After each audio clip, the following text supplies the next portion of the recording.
索公众号星际老男孩 SC Boy， 这里有每日的直播预告、重要的赛事报道、精彩的视频剪辑、有趣的主播八卦、定期的抽奖福利以及爆笑的节奏和评论。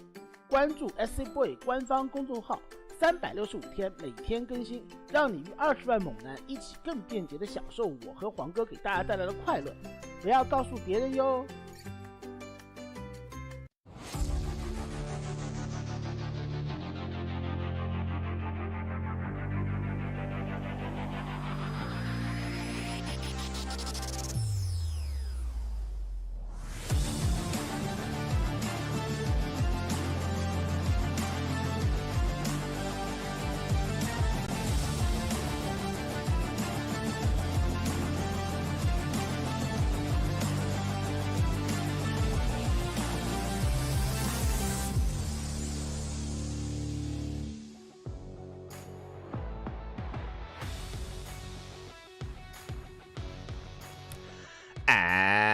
And welcome back, everyone. Welcome back to another brawl, to our second broadcast of the night. We just wrapped up with Sparkling Tuna Cup number 57. We just wrapped up with a banger of a PvP finals. Now we're back. We've returned with our second broadcast with WTL World Team League 2024 Summer Codes Round 8, day number 3.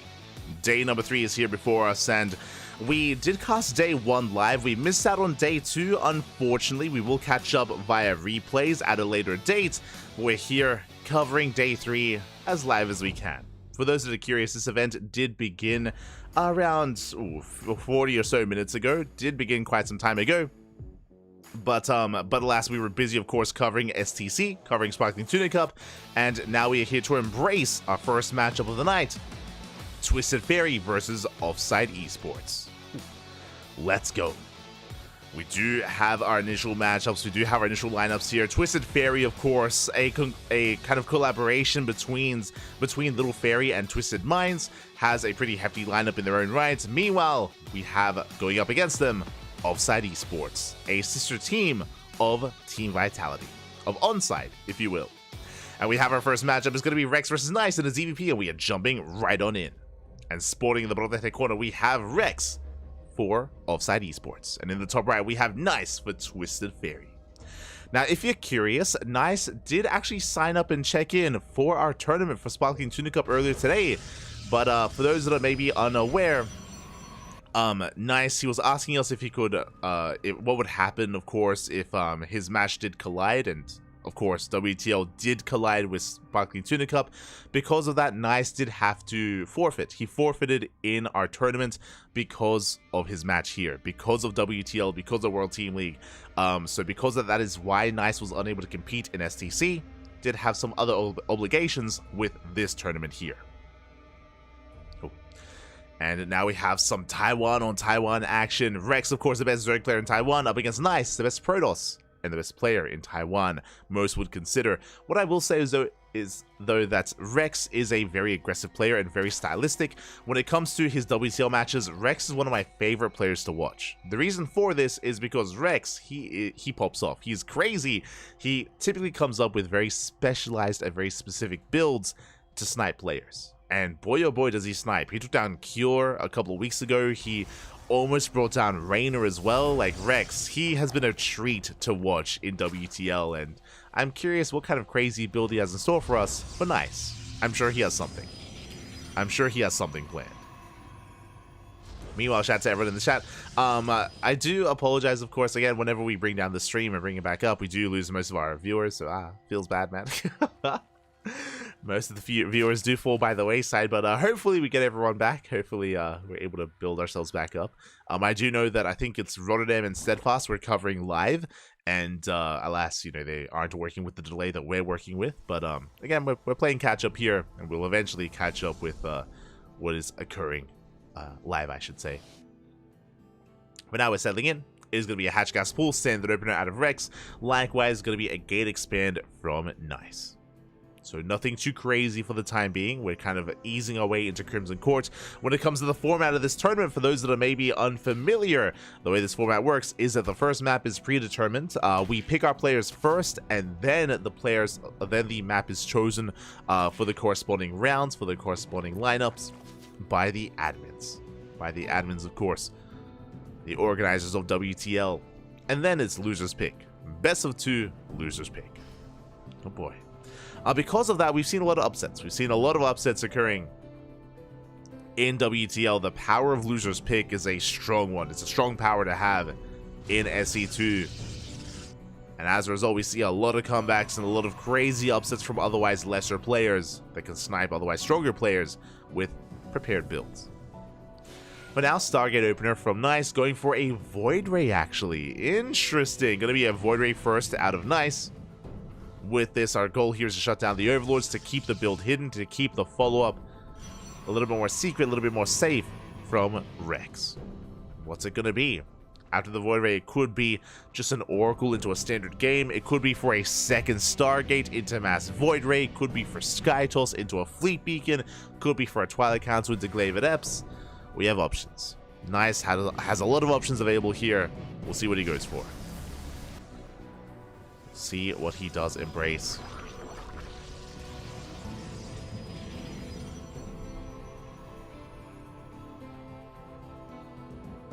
This for now is going to be settling in.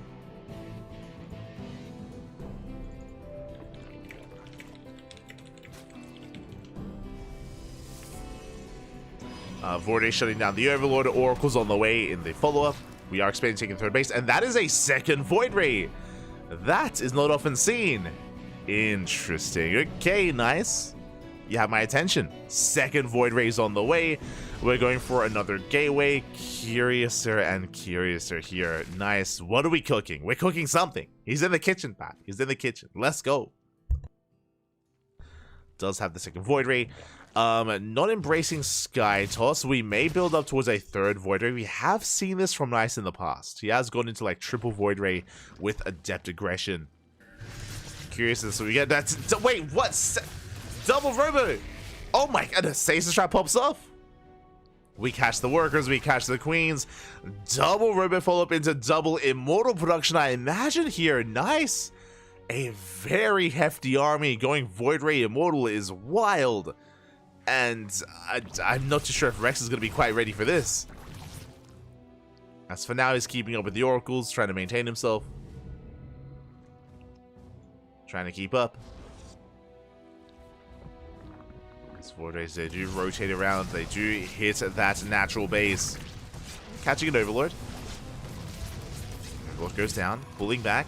Lings, they do slip in towards the third. We are in position. We do force field, Ling's gonna be cleaned up, and they don't really trade well here. Nothing goes down. The shield battery did keep everything alive. Everything safe and sound.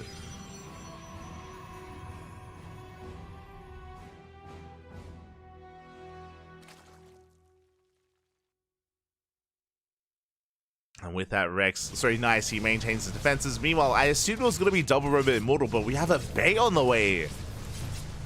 Where exactly? We're taking up quite a lot. Void Ray's offended back. Another Stasis going off at the third base. Oh, Rex getting pulled apart here. Having a hard time keeping up. Stasis catching the drones. Queen's waddling out. It is okay, it's going to be double Immortal for the time being, but from this double Immortal we can get into double Colossus. Double whatever we want. Oh boy.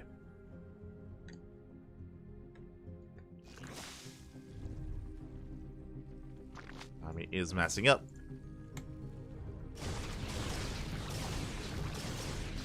As the army masses up, we see Rex embracing something a little bit different himself. Okay, so we're going from double Robo into double Void into double Robo against Swarm Host. Bold move here by Rex. Bold move. Swarm Hosts are on the way. Swarm Hosts, they're going to be ideal against an army without Blink.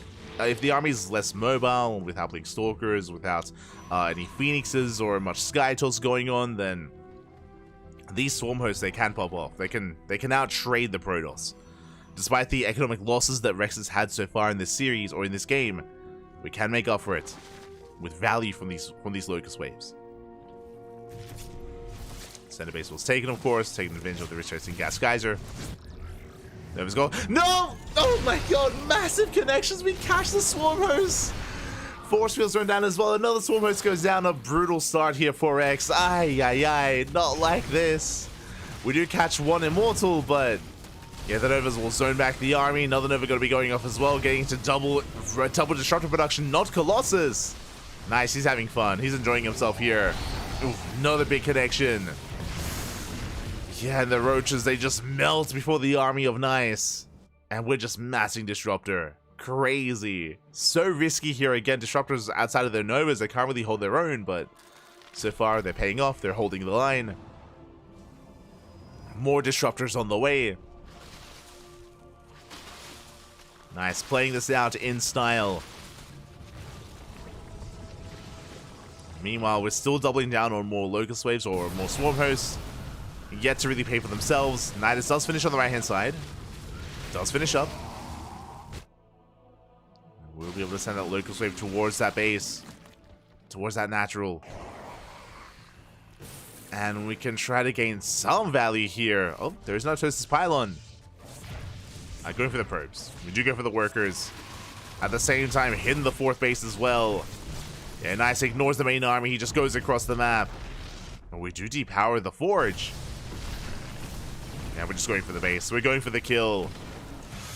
Rex, likewise, though, does commit. And we're going for a bit of a pseudo base trade.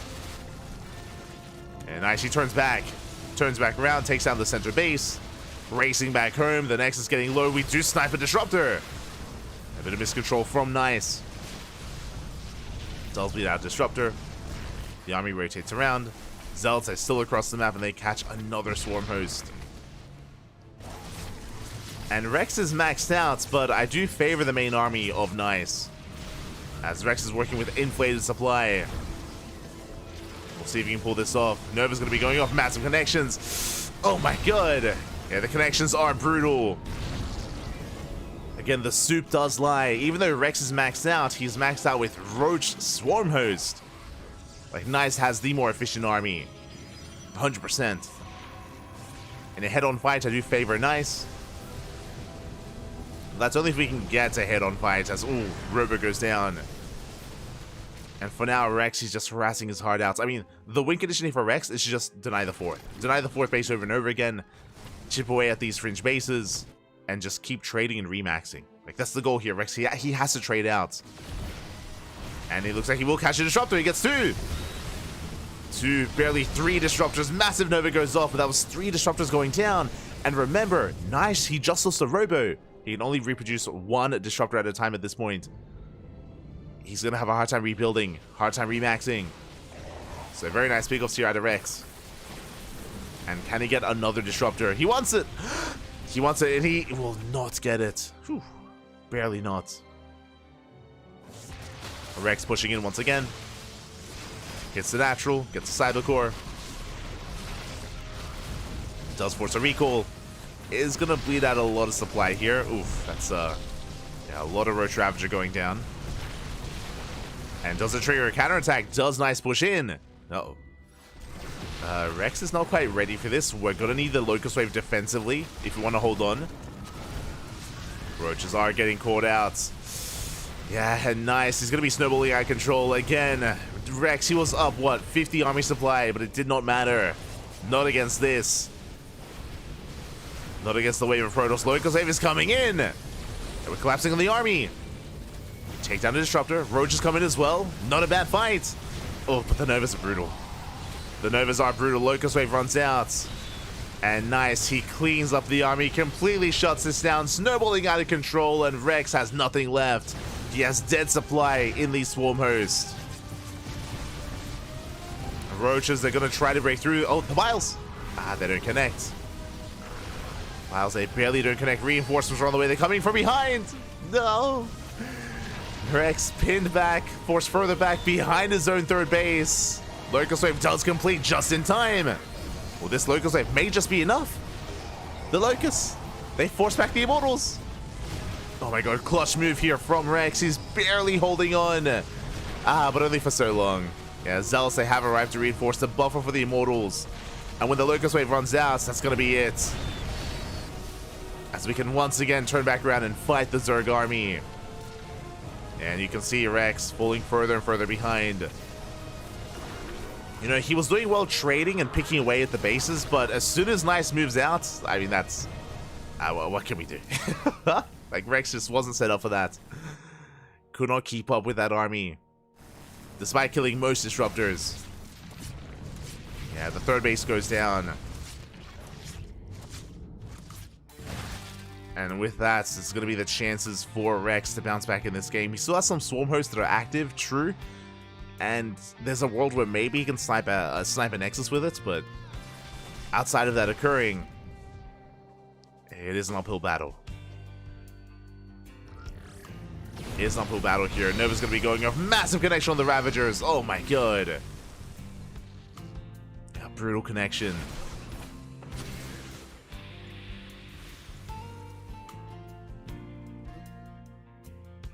Cells have to pull back, and again, he has no economy to fall back on. And you can see him shaking his head on cams there as well. He knows that he's in a dire position. Doesn't want to give up. Doesn't want to surrender here. We'll catch a Disruptor. Not bad. Disruptor goes down. Bit of friendly fire, but I mean, worth a Disruptor. Is worth a Disruptor. Nice pushing forward. We are collapsing in.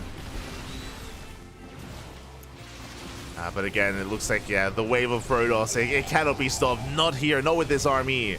We have a final Locust Wave before breaking through the defensive line of Rex. GG gets called, and Nice will take game number 1. Whew.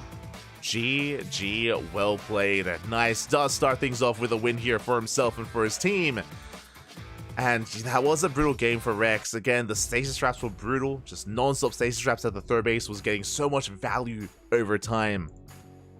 Likewise, Rex was... likewise... There we go. Likewise, Rex going for Swarm Host was a bold move, and it was doing okay, but never really gained any big value. We were able to pick off a Robo, pick off some Pylons here and there, a couple of Workers, but no major pickoffs from the side of Rex. And unfortunately, like, if you go Swarm Host like this, you need to make sure that first Locust Wave gets damage done. Sniping a base, sniping a mineral line, we need to get some big value early on, and then maintain that lead. Otherwise, it does get harder and harder. And yeah, Rex did struggle there. But now we're going to be settling into game number 2, and it's going to be Rex's map of choice. It's going to be a map pick here for Rex.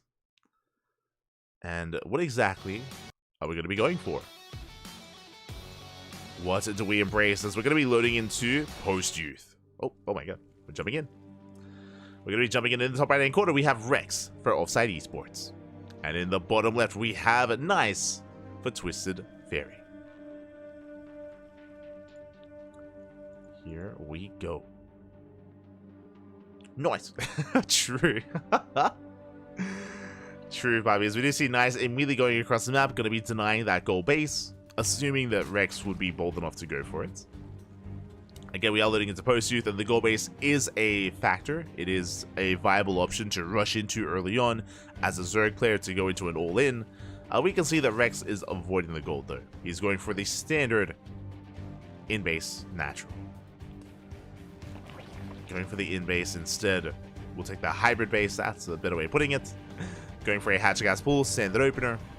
And Nice at least can rest easy knowing that there is no crazy gold and crazy proxy coming his way.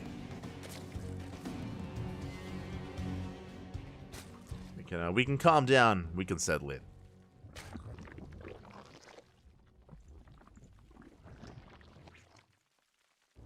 Can settle in.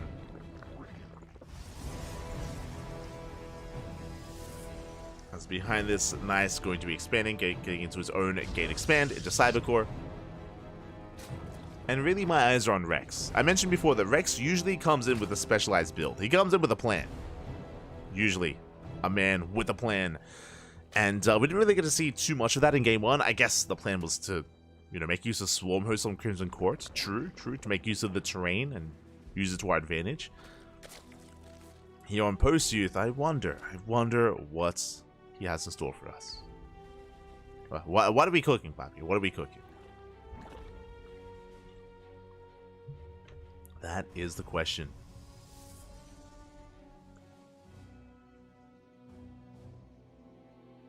So we are going to be settling in. Nice. What does once again just double check that gold base to make sure it's not taken as a third as well. Nice. Very paranoid about the gold. Very paranoid. I don't blame him.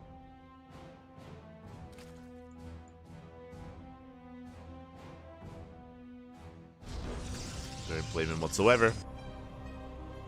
That's back at home. Nice is going to be opening up with a Stargate. Stargate opener out of Nice. Regular third base is being taken. Is confirmed by Nice as well. Is aware of what's going on. Is aware of the build of choice.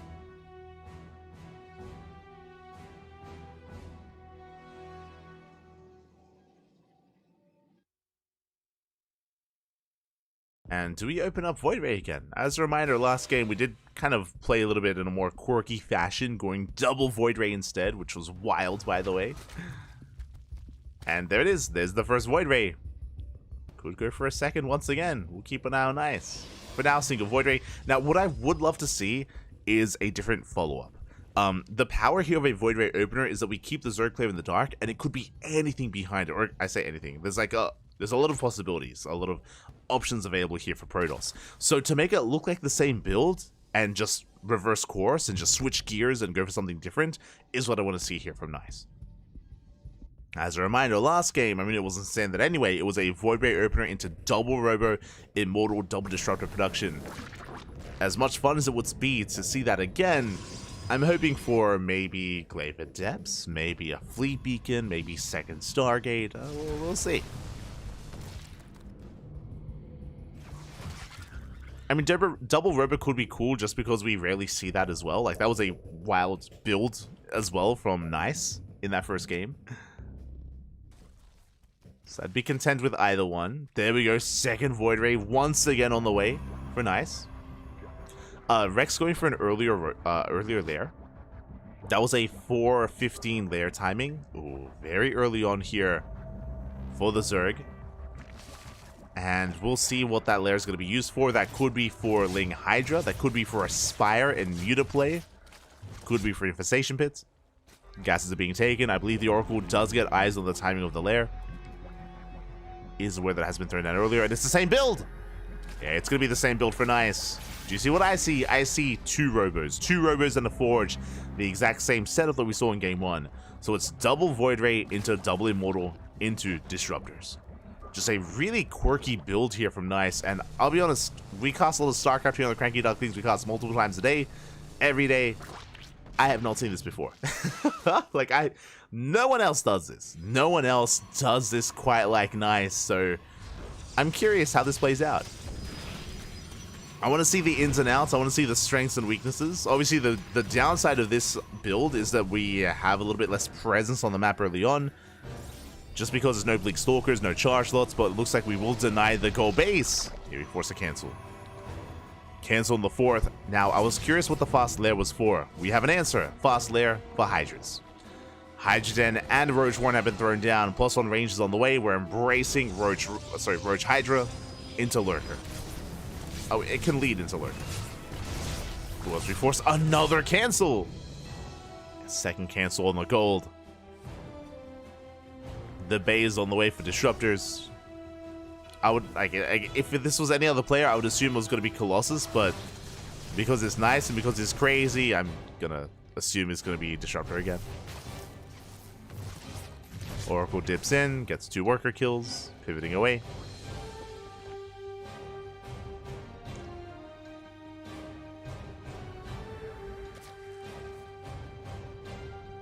Does pivot away here. Just getting a full scout, gets eyes on the Hydra production, now fully aware what the lair was for. What the lair did entail.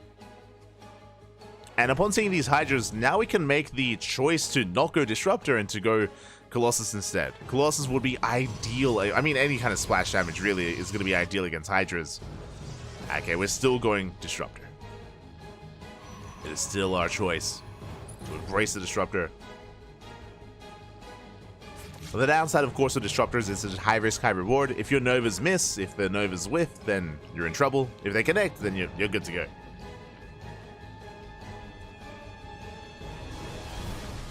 And they're going to be good to keep it going.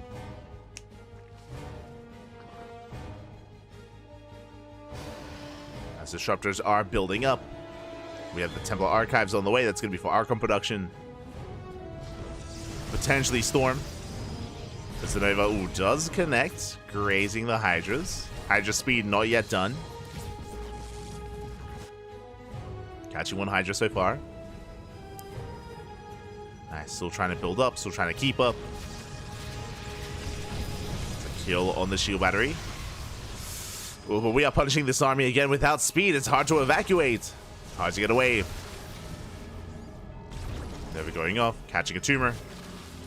Another Nova as well. No major connections so far. Another Nova will take down a good chunk of roaches. Oh my God, we have so many Novas. A much better connection. Hydras and roaches going down. Again, it's crazy, but this mass disruptor style, it's so awkward if you want to be aggressive. Basically, pushing into purification Novas is so difficult. As you want to move in, you want to be aggressive, but the Novas does force you to back off. Force you to switch gears. And there it is, fleet beacons on the way. We are getting ready for Sky Toss. Now, how do we respond to this army, though, before Sky Toss comes into play? Vipers.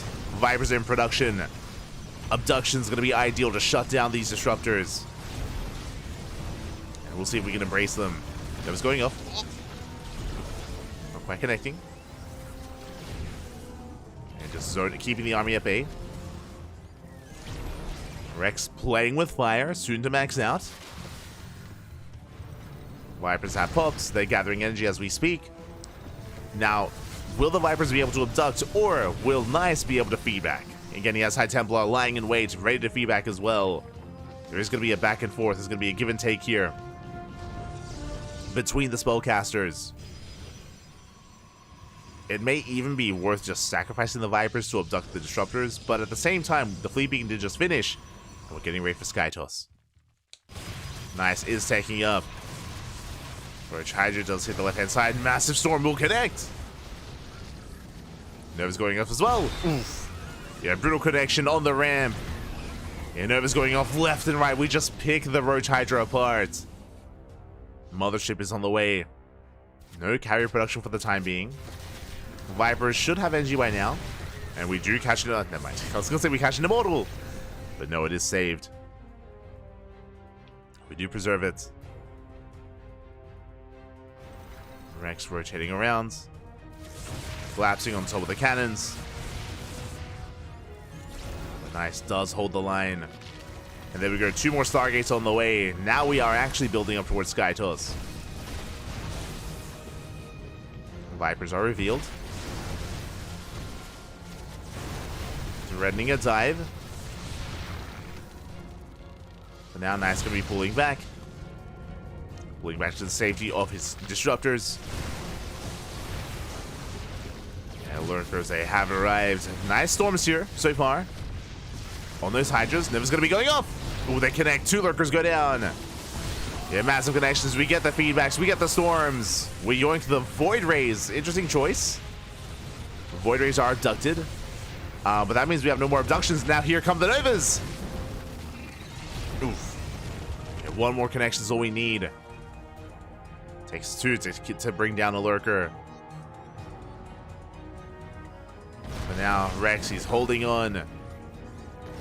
Push, force 1 Burrow, force the back up.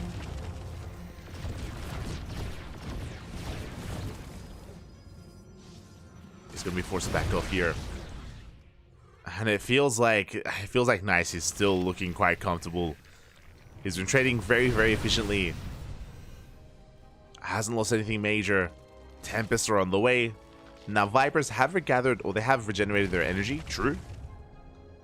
Vipers can pop off. It's not going to be easy, though. Not going to be easy.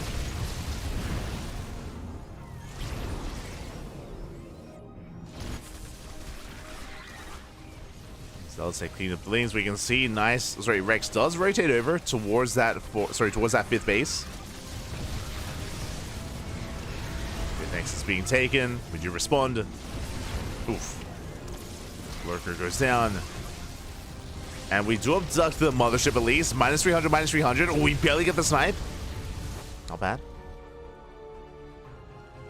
Mothership is sniped. Rex rotates towards the left-hand side. Catching an Immortal. Gets us around.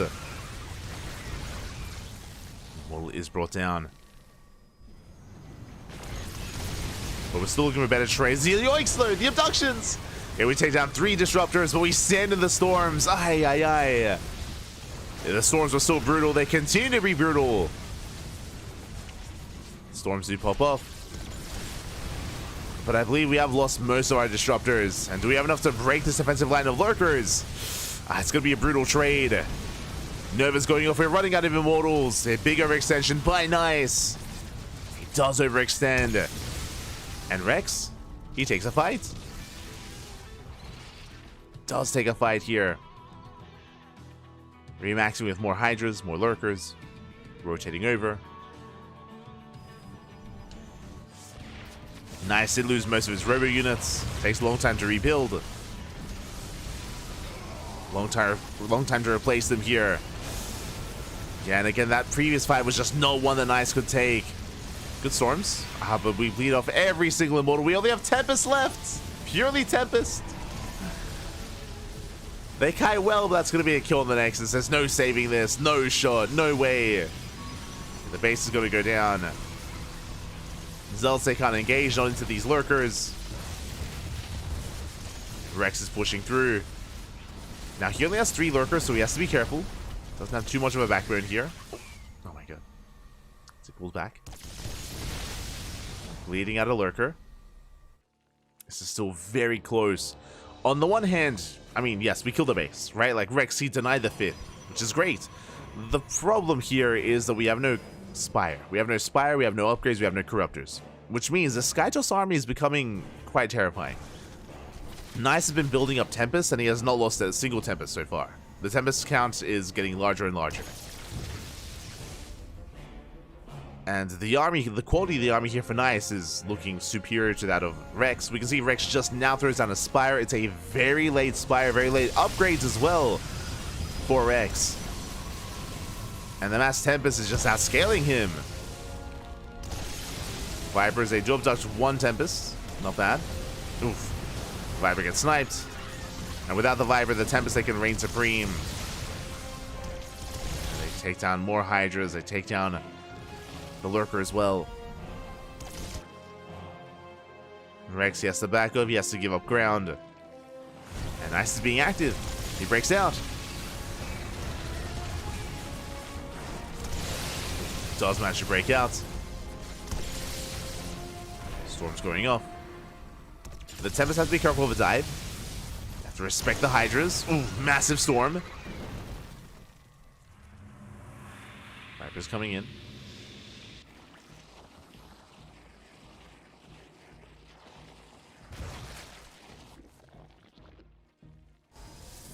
Vipers are pushing forward.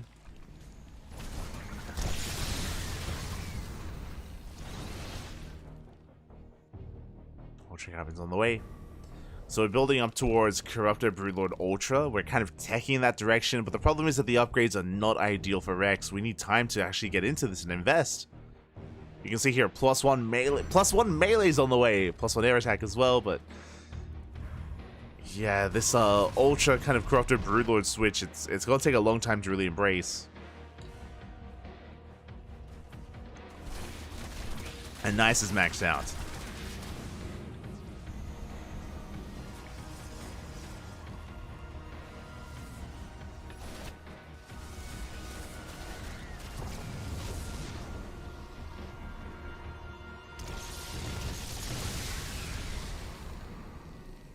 Is maxed out here. Rex being forced back. We're just waiting for Nice to gain ground and actually go for a counterattack. Looks like we're waiting for just an extra wave of oracles to keep tabs on the army for the revelations. As Nice is taking another expansion. We're going for a big lurker counterattack. Bold move here by Rex. Does hit the left-hand side. At the same time, yeah, nice, he ignores it. Goes for his own move out instead. Going right down mid. And the lurkers are going to have to turn back around. Hey, we're trading a base for a base.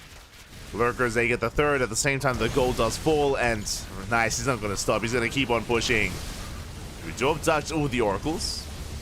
Some okay pickups. That's okay. Same time, Lings, they hit the 5th base. We have cannons and shield batteries. We're in position. And we're going for the kill. We're going for the throw. We're going for the main. All the tech is exposed. Upgrades still on the way. And Ultras, they cannot push up this ramp. There's so much ground army here. The lurkers have raced back home. And what do? We can't push in. Like, this ramp is so brutal. It's not going to happen. Ultras are bleeding out, and Rex is out of position. He cannot push into his own main base. He's going to lose everything. At the same time, a Link counterattack does bring down the 5th. But all the tech is falling. The upgrades are being denied. And we shut down the Spire. We shut down the Lurker Den. Rexy goes for a counterattack. He recognizes he cannot get into his own main. So he denies the 5th. And he's going for the 4th. Going for the 4th base. And nice recalls. Recalls back home. Catches out the army. Is moving out. Not everything was recalled. Nice's army is a little bit fragmented, but he's maxed out. He's maxed out at this point. There's no way to deal with this. The storms, they blanket the army. And Rex, he's melting. He's melting before Nice. Cannot keep up. The base trade was the only hope. GG gets called, and Nice will take a 2-0 lead in this best of 7 team league match. Whew. GG, well played. Oh, Nice will take the lead here, and we are getting ready for the rest of the matchup here. Oh my god, look at the lineups. I didn't even notice, but Hero Marine, Big Gabe, is making his debut. Up next, we have Firefly versus Stats, followed by Hero Marine versus Classic in a TVP. But a strong start for Twisted Fairy. A very strong start. Twisted Fairy, they do start off with a 2-0. Up next, though, we have a PvP between Firefly and Stats. I want to believe that Offside Esports can bounce back. Firefly is the ace player for his team. At least he was. Now that might be Big Gabe. I think I do lean towards that, actually. So Big Gabe might be our new ace player here to lead the charge. But we're saving him for last. We're saving him for last. As for now, we're getting ready for our PvP for Firefly versus Stats. Let's go. Here we go. Game 1 is going to be on Alkione. And I remember for the predictions, this was a hard one to call. I think I went for the 1-1 for this matchup. But here we go. Spawning in the top right-hand corner, we have Firefly for Offside Esports. In the bottom left, we have Stats for Twisted Fairy. Here we go. We have our PvP. And this could go either way. I do kind of favor Firefly here. I know Stats is an amazing player, don't get me wrong, but Firefly has been popping off. He's been on fire specifically in this matchup. And if there were anyone to bring it back for Offside Esports, it would be Firefly. It would be.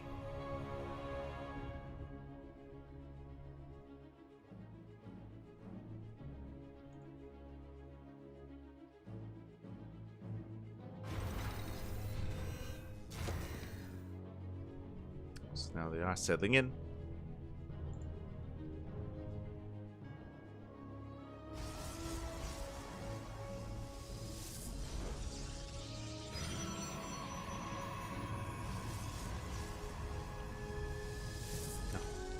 We are going to be settling in. So we have our PvP, and we do have our 2-gate opener here from both players. We do have our probes moving out across the map, but they should only be used to scout. I say that, Stats, where are we headed? Where are we going? I don't know if you can see on the mini-map, but Stats, he's going to the center of the map, and he's mining through the mineral patch. He is going to the right-hand side. He's setting up for a proxy, what looks to be a proxy Stargate. Oh boy. Pylon has been thrown down, and the probe, we're sticking around to double down even further. To head for that Stargate.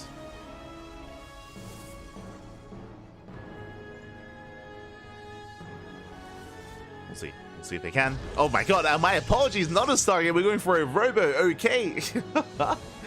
Proxy Robo at a stats. 1 base all in. Let's go. It's all or nothing here. It's going to be a fast PvP. Ah, it's beautiful. I mean, we had some back and forth long finals earlier between Geralt and Christiana, but now we're embracing a more chaotic, dynamic Korean PvP instead. I appreciate it. Meanwhile, ooh, Firefly, he does find that the wall has been pried open, and he does scout. Big moment here for Firefly. Does confirm the build, does confirm the proxy. Firefly is aware, but merely that is half the battle. Knowing is half the battle. Now it comes down to the execution. Defensive Robo gets thrown down immediately. Good response so far from Firefly. He's aware of what's going on. We have a Robo on the way for defensive Immortals. We have our own shield battery as well. Sentries are amassing. And Firefly, so far, so good. Is responding quite well to this. Sats on the flip side, getting into an Immortal first, then into a War Prism to juggle across the map, or actually to just break down those rocks. Firefly has expanded, so there's even that much more pressure on Stats to pull off the all-in. It's all or nothing. All or nothing for Stats. The Immortal has arrived. Prism's on the way. We're going for a Disruptor follow-up. Oh my god. That is a Bay. So Stats is going for Robotics Bay behind this, working towards Disruptors. Bold move here by Stats. Going 1 base Disruptor. Stats does poke in. Reinforcing with the War Prism. Is moving out. And even dropping into the main. The Firefly a bit out of position here. Is getting caught out. Duping for Pylon. Going for the Stalker as well. There is no shield battery, and Firefly is being overwhelmed. Nice juggling here from Stats. Takes down 2 Stalkers and pulls back. Does pull away. So some good trades, but we still are looking for more damage. Meanwhile, we have 1 more Immortal on the way, and I believe it's going to be the Disruptor thereafter. Yeah, there we go. Disruptor is on the way. Which is a crazy play here out of Stats. Is it going to pay off? Likewise, Stats juggling against the army.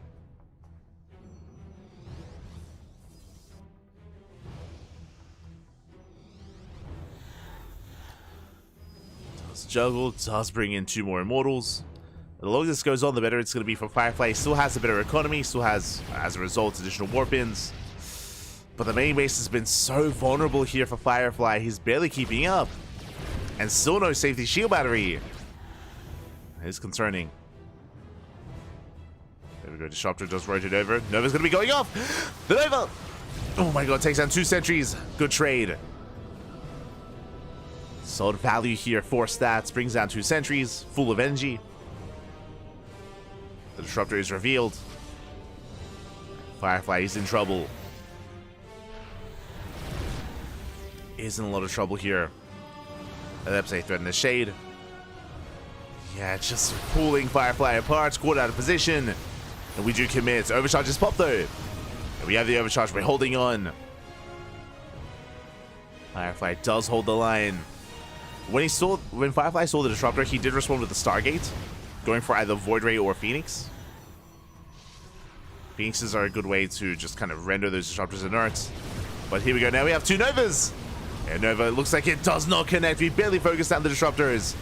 Clutch micro there from Firefly. And he's holding. With the help of the shield battery, we're barely holding on. As Immortals are still doing a lot in the back line. Adepts are breaking through. We don't have enough of a Gateway Army. We have only Immortals left. Yeah, only Immortals for Firefly. It looks like Stats has done it. He's broken the natural. Got on top of the pylon. Breaking through. Again, despite these Immortals, it's not enough for Firefly. Stats, he shades into the main. Firefly trying to keep up. Probes are going down. So much economic damage. And Stats even shades out of the main. Now Firefly still has a base, so even though he's down in workers, he can recover. He can replace those probes. True. At the same time, quick moves out of Firefly does fully wall off. Chasing down stats. And I'm still impressed here that Firefly has maintained these immortals for as long as he has. Yeah, very impressive. Juggling his heart out, but alas, still cannot get on top of that final immortal. Still barely cannot. As the Phoenix has arrived, we'll help deal with at least the Warp Prism. As I say, that Stalkers do get a lot of hits in. Phoenix has to be careful. Ooh, taking a lot of damage. Firefly flexing his control. Again, very impressive that he's juggled and preserved all these immortals for so long. But one immortal finally goes down. And there's only so much we can micro here. Firefly able to replace some of those workers. Second Phoenix has arrived. With 2 Phoenixes, we can actually CC those immortals, but that's 3 immortals for stats. And no shield battery. And no shield battery, no overcharge. We have to give up on the natural. Stats, he has control. Now the base is taking a lot of hits, but we do go for the prism. We go for the dive. And it looks like we barely do get it. We trade a Phoenix for a prism. Worth it here for Firefly. Is worth it, but again, still barely has an army to work with. I should say, barely has any kind of buffer for his immortals. As Firefly supply blocked. Down in workers, down in economy. He's going for his own counter attack though. He'll be diving on the robo. And he will catch the he will get the pylon. It does depower the robo. Nice pick off. As we can see Firefly juggling against those stalkers, trying to focus them down. Does get away. And this does give Firefly a lot of breathing room. He can re-expand. Can now expand. As stats, he's got the faster natural. Does recall back home.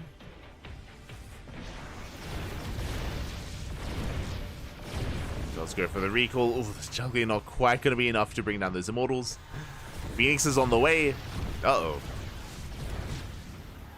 And with those Phoenixes, we can potentially get an immortal here, or just go for the probes. That's going to be close. Immortal taking a lot of damage. Drop comes back in. Phoenix is on the way. Oh my god, as Firefly barely maintains his army. At the same time across the map, we deny the expansion.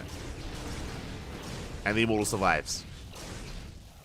The Immortal does survive.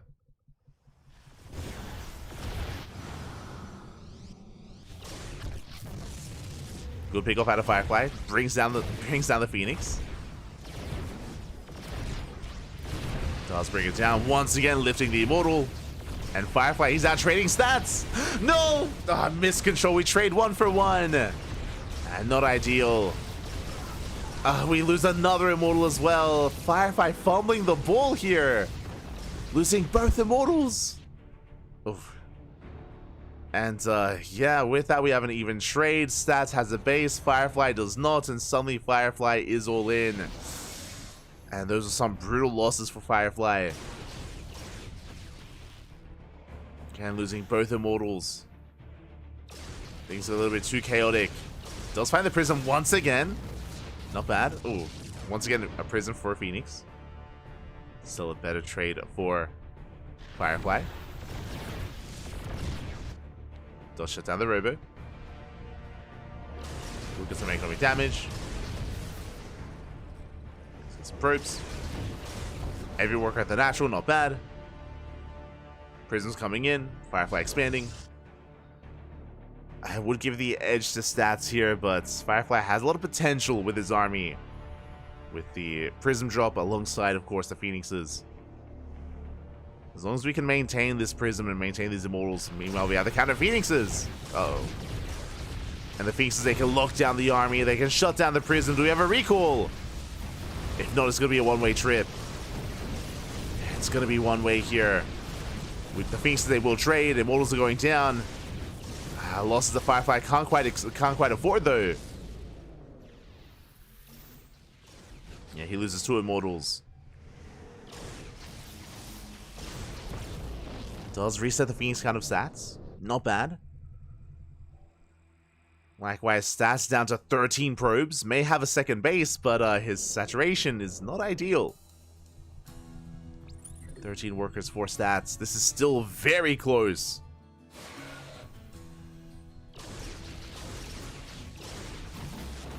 Very close between these players. Natural is retaken. I would love to see some shield batteries for now. Sentries are morphing in. To force field to reinforce.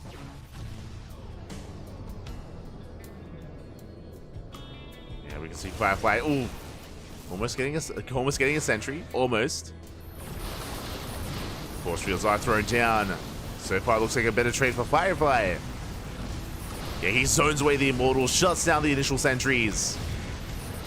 And Firefly is just out trading stats.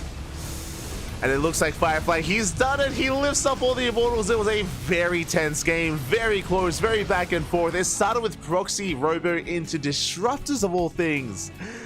Into Disruptors with some crazy novas going off. Firefly, he lost his natural stats, got a kill. Stats also sniped 2 of those Immortals as we were of course attempting to micro. But Firefly, he brought it back. He did bring it back in the end. He expands, he shuts down the army. Firefly has a massive lead, both in the economy and the army supply. And it looks like we should be able to close it out from here. Firefly keeps most of his army back at home, but he's going to be harassing. He's going to be harassing across the map instead. Adepts towards the natural. Drop into the main. Workers we cannot afford to lose.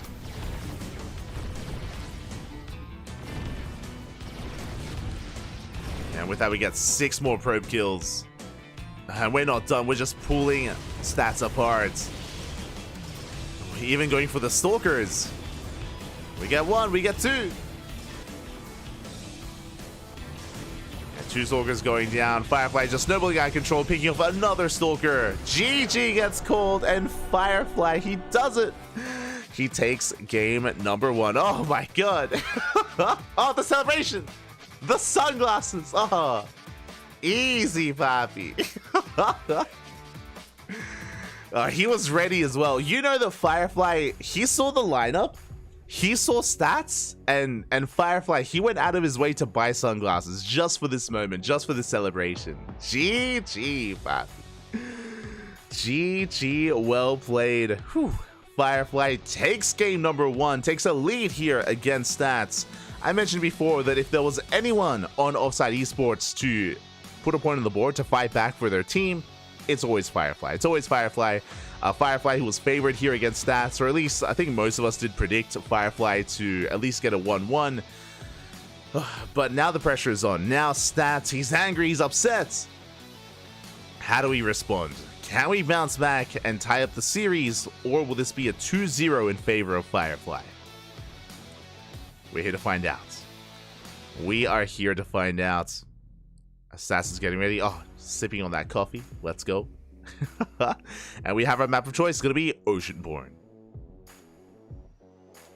Oceanborn is coming up next. Is going to be coming up next year. We'll see what Sass has in store for us. What he has planned. As in the bottom right hand corner, we have a Firefly for Offside Esports. And in the top left, we have Stats for Twisted Fairy. Whew. Here we go. Here we go, as we are going to be settling in. I'm actually curious. I'm checking our prediction channel. What did we go for? 1-1 for Firefly and Stats. 2-0. Oh my god, we had some people going 2-0 for Firefly. Did anyone go 2-0 for Stats? That I'm curious about.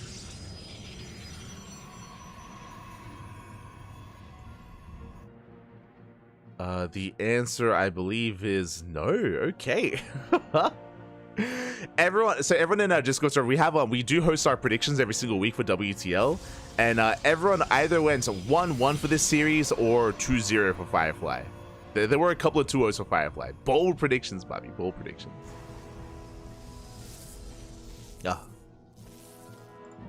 And we'll see who ends up winning those predictions in the end. Who does take it? Is it the 1-1 or the 2-0? As for now, we are settling in. It is going to be a 2-gate opener for both players, for both Stats and Firefly.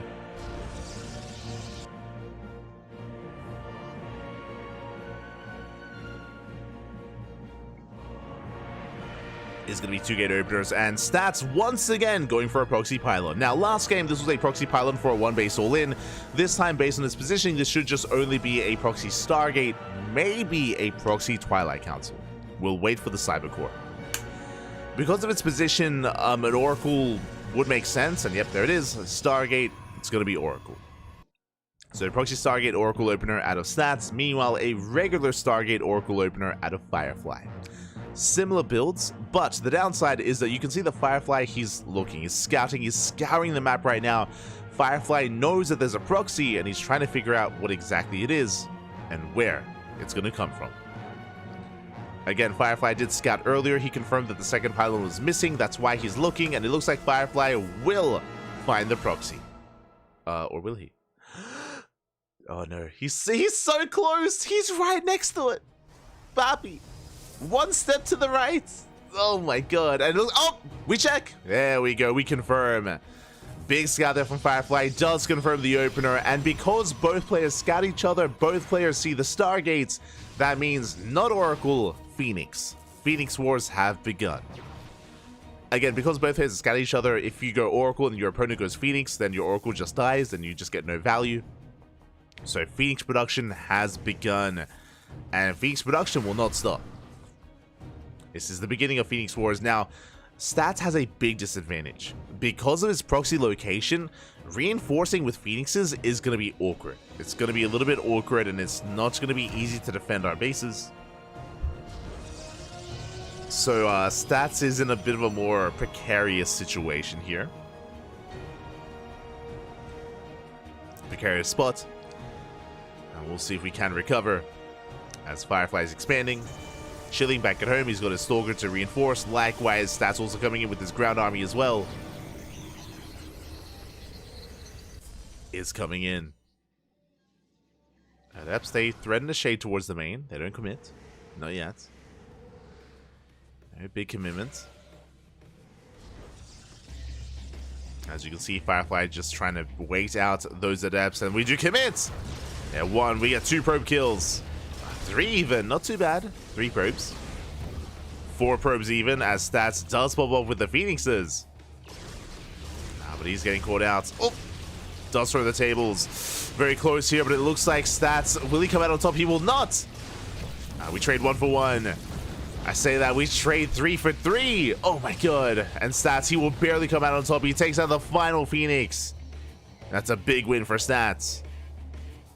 Stats barely coming out ahead. A second Stargate's on the way. Stats doubling down on Mass Phoenix. Meanwhile, Firefly has yet to take in either direction. He has yet to take, just for now, focusing on his own Phoenixes. With reinforcements on the way, Stats, he's catching Firefly out. Big overextension. Another Phoenix falls. Firefly in a bit of trouble, but does reinforce with Stalkers. And with the help of these Stalkers, we can actually take control of the base, or of the proxy. It's going to be close. It is going to be close here. We have another wave of reinforcements on the way. We dive with the Phoenix. Phoenix goes down. And it looks like Stats should barely have enough. I say that the Stalkers, they hold their own. They do hold their own. Zelt's coming in to reinforce. But they're slow lots. It looks like we can focus on the pylon. Yeah, we depower the Stargate. And Firefly with the Mass Stalker, he's overwhelming Stats. Oh boy. It is overwhelming him. Rallying across the map, we have a Robo follow-up for Firefly. Getting into Immortal production.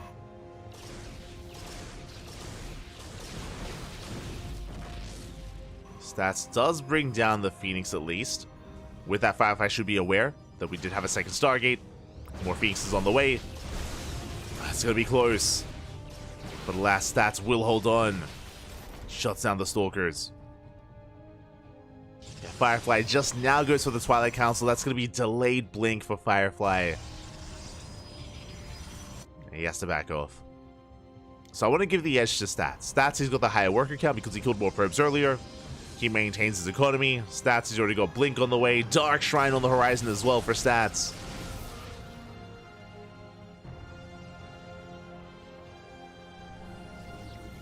He has an economic lead and a tech lead. And Firefly is up against the wall. And it looks like we might just go for it all in. That is the 4 gateway explosion for Firefly.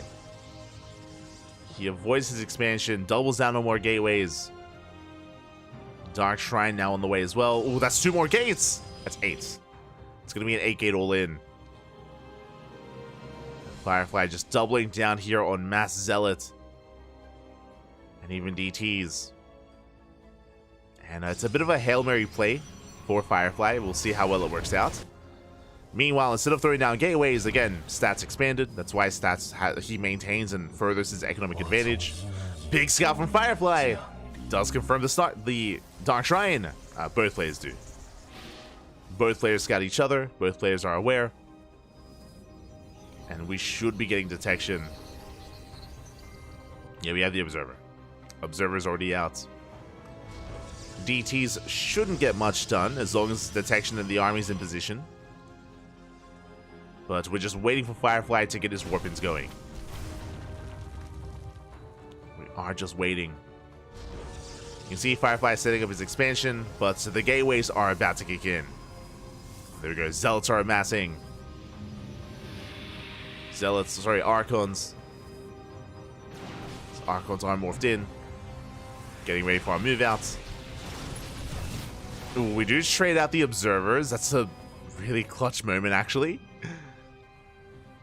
Yeah, we fake out the third. No third base whatsoever for Firefly. He's going for the 2 base all in. It's all or nothing for the blue Protoss. Either Firefly ends the game or he dies trying. Either he kills Stats or he dies trying. Here we go. He is pushing in. The prison behind this. Blinkstalkers are ready. Stats getting into Colossus production. Nice force fields, but we can blink away. We do blink away. Going for the base, but alas, Firefly is already running out of steam. Going for another big warping of Stalkers. But he's barely keeping up with Stats. Phoenix, they come in from behind. They collapse on the Prism. Prism goes down. We do kill the Nexus. The base does fall. We try to recall back home, but it's going to cost us 2 Archons. Oh, brutal losses. 2 Archons go down. Now Firefly expands, but Stats has a massive supply lead. And now is the time for Stats to try to punish Firefly and move out with his own counterattack. We'll see if he does.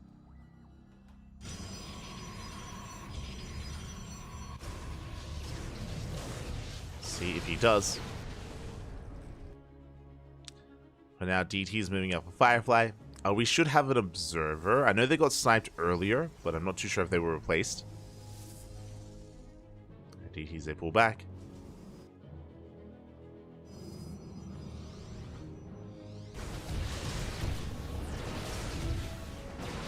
Phoenixes, they bust into the main. They get 4 more probes. DT's looking for another way in. Slipping in towards the natural. Cannons are on the way, but there's no Observer quite ready for this. And we get some probes. Not bad. Probes are going down in the natural and in the main. And this is very quickly stacking up. We get 9, we get 10 probe kills. Yeah, the Observer took a long time to rebuild, a long time to replace. We will look down 1 DT. But the other did well. 10 probe kills. We do hide it with the whole position. But when it comes to the main armies, I mean, Stats, he's got double the army supply. Double the army supply here for Stats. Ay, ay, ay. Sending everything across the map. And Firefly just can't handle this. I mean, even with Shield Batteries and an overcharge, it's going to be a tough hold here for Firefly. He's got less than half the army supply even. Does go for a big warp in. Colossus have arrived. Again, Colossus, they wreak havoc against the Gateway army. This is where they can thrive. She headed on over. The base under fire. Firefly just cannot engage, cannot commit. Stats just bullying the army back. We do go for the dive. We focus on the Prism. Prism goes down. First Colossus as well. And can we break through the second Colossus?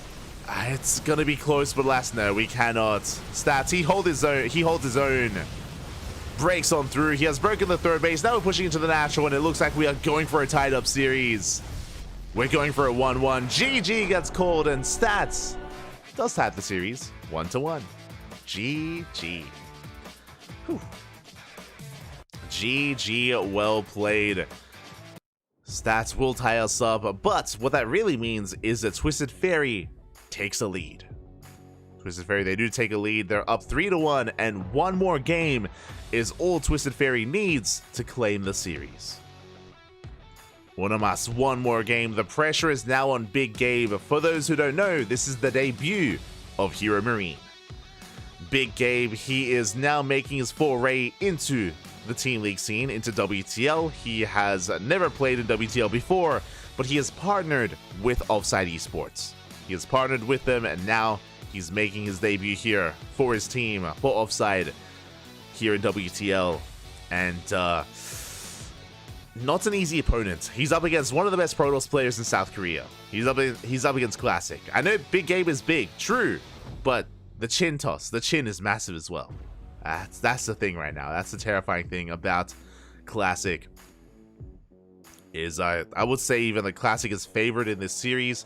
The problem is that Hero Marine needs a 2-0. He needs a 2-0. Anything less than that, it's not good enough. It's not going to be good enough, and that will be the end of the series.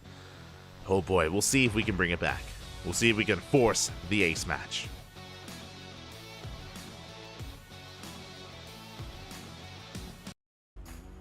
We'll see if we can force it. That is the default starting ELO in WTL, as this is his first time competing. And here we go in the top right hand corner. We have here Marine for Offside Esports. And in the bottom left, we have Classic for Twisted Fairy. Also, is the name no longer Offside Esports? Is it Off Mouse? Is it Mouse Off? It's time to mouse off. What's the team name? Do we have confirmation? What do we call this? Is it wouldn't be Mouse Esports. It'd be Off Mouse, right? Mouse Off? I like Mouse Off. I like it. Offside plus Gabe. Oh my god. According to Wikipedia. Yeah, I mean, Wikipedia, they do their own thing. I mean, it's like saying that that it's Basilisk plus Showtime, but like that's just an awful name. It's Big Basilisk. Okay. Team Mouse Off. I like it. I like it. Gabe Offside. Aye. I mean, that's the name. Well, too bad. Get a better name. As we are settling in. We are going to be settling in here. Hero of Marine side. For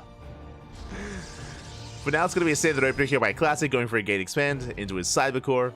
Likewise, across the map, Hero Marine going for an economic opener as well, going for a rack expand. Now, I'll be honest, we don't actually get to see many games on post-use. Specifically, I'm referring to PVTs.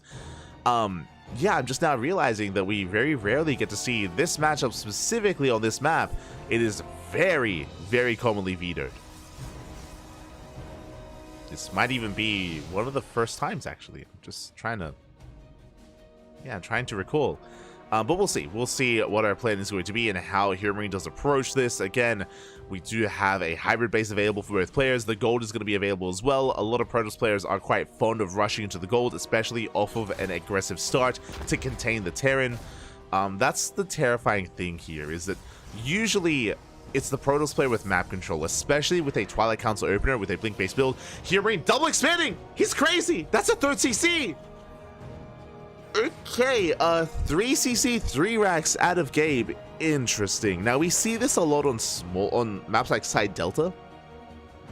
I guess some of the features of Side Delta are similar to Post Youth, so we'll see if we can get away with this. So again, 3cc into 3 racks. It is a very greedy build leading into a stim timing. There's going to be a stim timing for Big Gabe, as I think we're still missing that third racks. Yep, there we go. Third racks is now on the way. So 3cc, 3 racks, and we'll see how this compares to the blink-based opener of Classic. I imagine we're going to be throwing down extra gateways for now. 2 gate blink. I'm curious if we throw down a 3rd or 4th gateway. If we throw down extra gateways, I am concerned for Gabe. I'm going to be concerned here for whether or not he can actually get away with this build and make use of his opener. We'll see. We shall see. As for now, just 2 gateways of Classic, and we may just go 2 gate blink into a 3rd, which is going to be ideal for Gabe.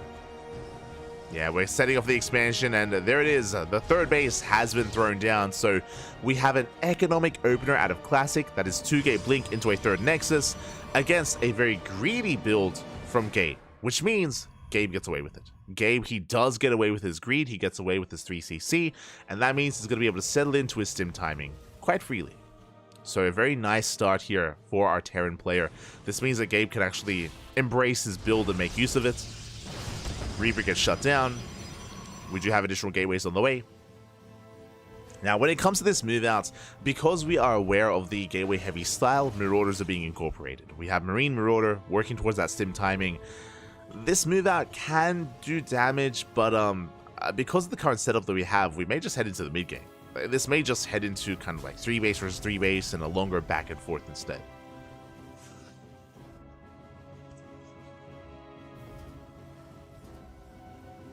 It's kind of what I'm feeling here.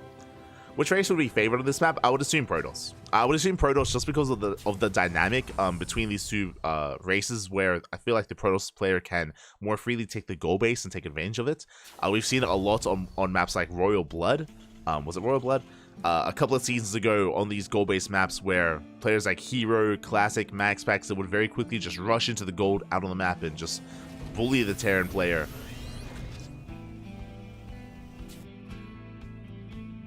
Here we go. Hero Marine is moving out.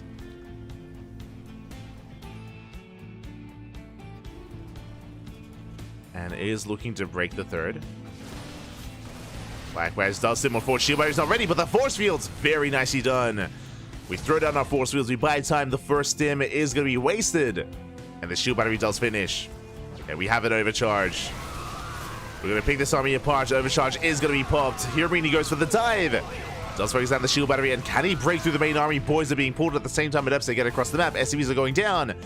And Classic holds. Classic, he holds on. He doesn't lose any workers. Very impressive defense out of Classic. Very impressive. And he even chases down the Marauders as well. Ooh, getting 2 more Marauders and cleans everything up. Classic, calm down. He shuts down the main army, gets across the map, threatens the mineral line, and I believe Classic is rallying across. He knows he has momentum on his side. Gaby's in trouble. He's in a lot of trouble here. Charge is done just in time, but very crisp timing here out of Classic. Oh my god. And he's snowballing out of control. He collapses on the main army. Boys are being pulled. SCVs are going down. It looks like Hiramine will hold, but it's going to cost him 7 SCVs. But he does survive. He holds on.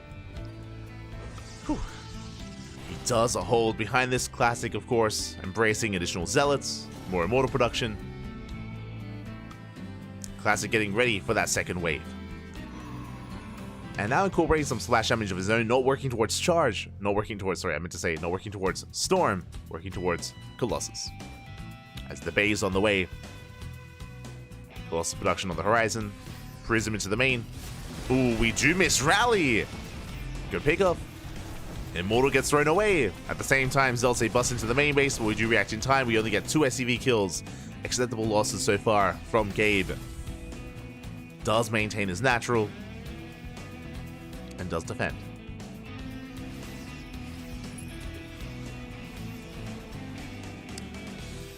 Does manage to defend.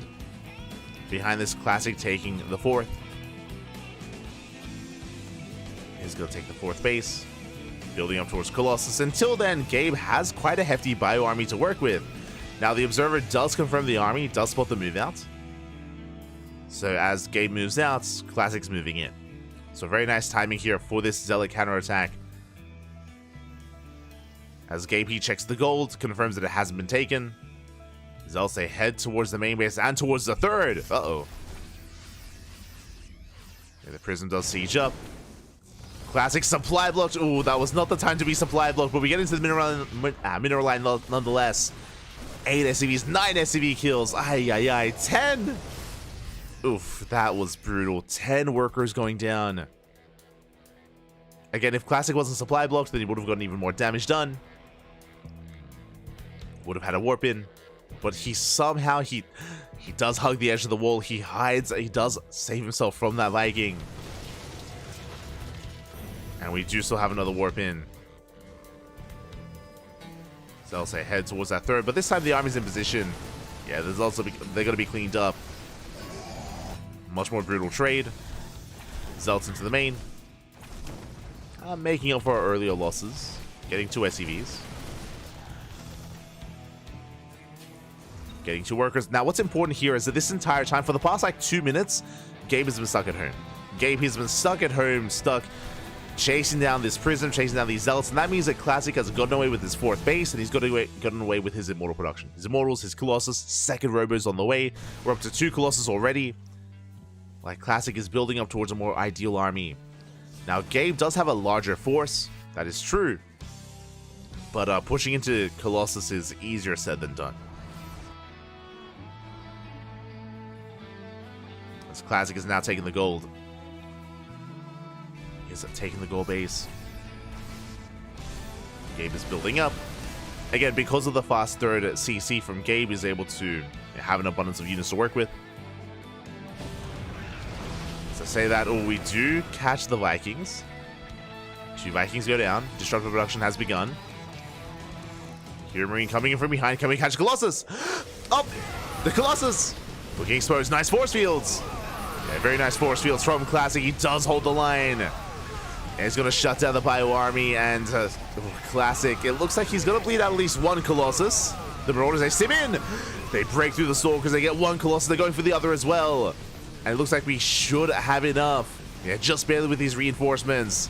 The 2nd and the 3rd Colossus is going to be going down. We barely saved 1 of them. But those are some brutal losses for Classic. Oh my god! We sniped the Prism! The Prism goes down! And Gabe, can he do it? Can he break through here and now? He's barely forced back.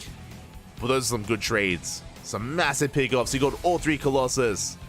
Again, bit of miscontrol at a Classic. He did not drop that final Colossus. Didn't save it. Now, what's terrifying here is that because of the double Robo, Classic can rebuild. And as we can see here, Hero Marine, he also had some brutal trades as well. So he does need some time to rebuild to remax. And it looks like that is going to give enough time for Classic to get his Colossus back up and running. So here, Marine, he didn't have the momentum he needed to keep going and snowball out of control. And that means that Classic gets away with the gold. That's a little bit terrifying here. Classic gets away with the gold base, has a bunch of minerals to work with. +3 is on the way for both players. Double destructive production as well. Yeah, economically, Classic, so he's looking quite comfortable. Likewise has rebuilt. And we still have a back and forth here. Still very close. A lot of these fights have been on a knife's edge.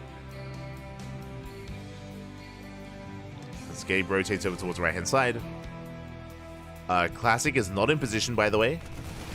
He's pushing it instead, and it goes both ways. Classic not ready to defend top bottom right, but likewise, Yurmi not ready to defend his own 3rd. Reinforcements have popped out. We force a recall. No shield batteries. No shield batteries to work with. No shield batteries to work with. But the Novas do connect. 6 probes go down. We chase back the drop. Oof. Yeah, we catch a medevac. Medevac goes down. Classic's going to keep pushing. And here Marine, thankfully, does rotate over. Does keep up. Catches a free disruptor. Not bad. Disruptor goes down. Classic rotating over.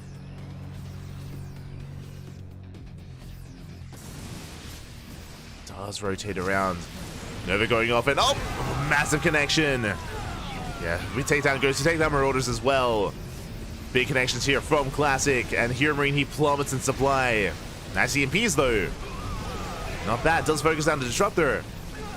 But here comes the Gateway Army. The Vikings are doing what they can. They bring down one Colossus, but not the other. And Classic, he can still keep pushing and still hold his own. I don't think Classic actually has to back off, I'll be honest. He's up in supply, has plenty of Disruptors. Classic can keep the pressure on, but he plays it safe. Classic is maxed out.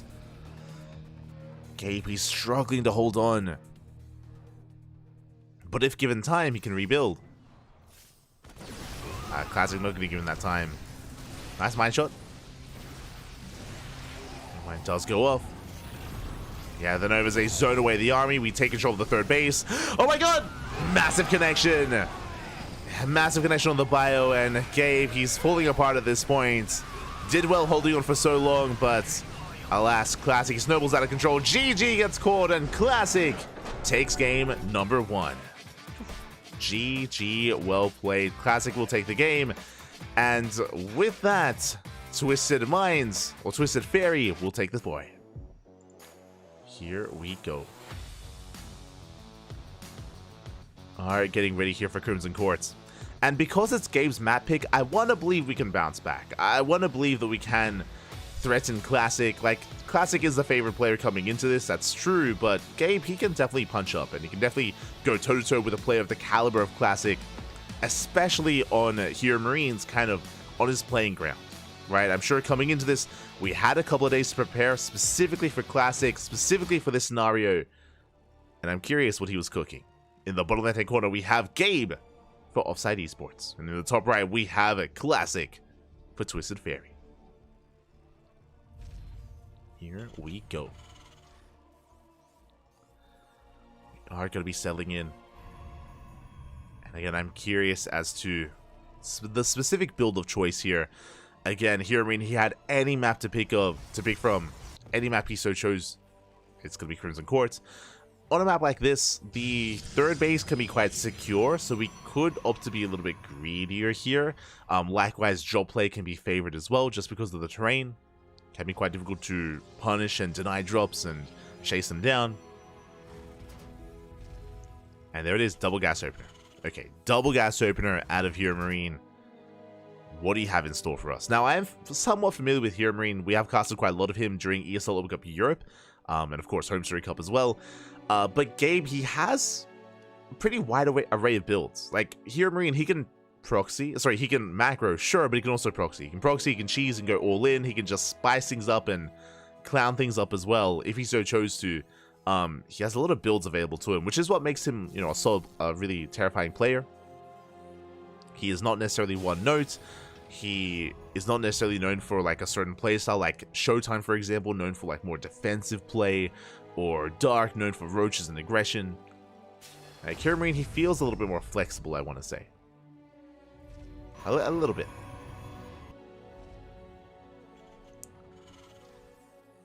So, once again, I'm curious what we're cooking, Papi, what we're cooking. As for now, double gas into a factory.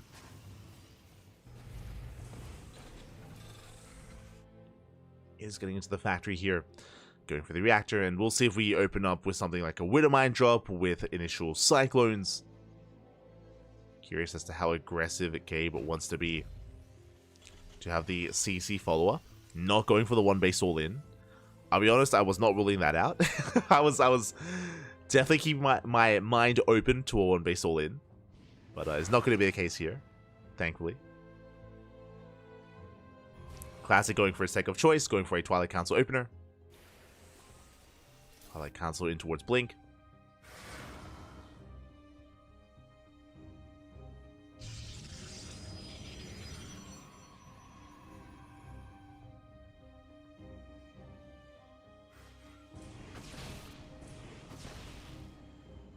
And we do see Hero Marine just getting into his 1-1-1. We have the Starport on the way for Meteorite production. I believe the Cyclone is the first factory unit here for Hero Marine, so we could just be going towards a double Cyclone opener for some drop play. We haven't seen that too often. It's been a while. Never mind. Okay, it's going to be Cyclone into Wintermine. This we have seen. So it's going to be a Wintermine Marine drop across the map with the Cyclone to support. Quite an aggressive opener here from Hero Marine, and with good enough micro, we can pick off some Stalkers, we can pick off an Adept. We can get some damage done early on. And Hero Marine is pushing. He is getting ready for his move out. Meanwhile, Classic just opening up 2-gate Blink. Looks like 2-gate Blink into a third. Classic already mining through those mineral patches, looking to expand at the linear third base. He is working towards it. Meanwhile, Gabe is moving out. There is a shield battery and an overcharge behind this. And we're boosting in. And we're relying quite heavily here on this mine shot. And on the lock-ons. Wintermine does borrow. Wintermine barely does survive. Nice target firing out of Classic, but did not bring it down. Wintermine going to be zoning Classic away. And the Reaper does slip into the main base. There is an Adept in position. We do defend. We shut down the Reaper. Very nicely done. Meanwhile, the mine shot could be baited out. It is baited. Focus on the Wintermine. One Stalker falls. That's an okay trade. It was a one Stalker for one Wintermine. But I'm sure Gabe wanted a little bit more than that. As a Classic gets away with his expansion. Remember, it was 2-gate Blink into a third. Classic's already got the Nexus, and behind this we have 2 more gates on the way. It's going to be a 4-gate Blink follow-up after the expansion. So this is honestly the same build. Same build from Game 1, here in Game 2 for Classic. Meanwhile, Gabe is going for something very different. 1-1-1 into a 3-1-1 setup. We have 2 more Raxes on the way. This time, Gabe is nowhere near as economic as he was in Game 1. He is being a little more aggressive. Ooh, as that is a gateway explosion. Oh my god. Okay, getting up to 6 gates. That's a lot of gateways.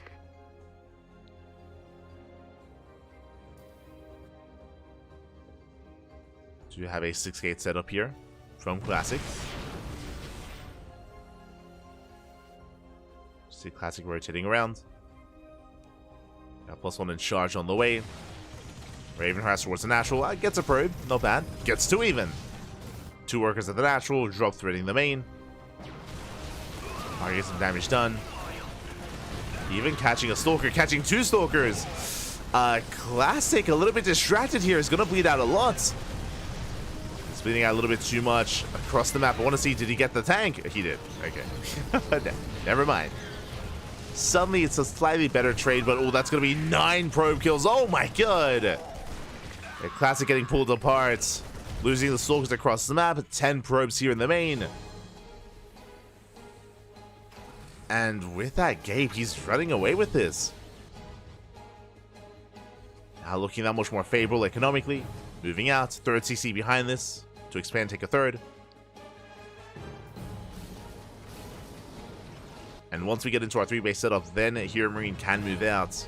Until then, we're calming down. Calming things down. Lying in wait. Tank volley going off.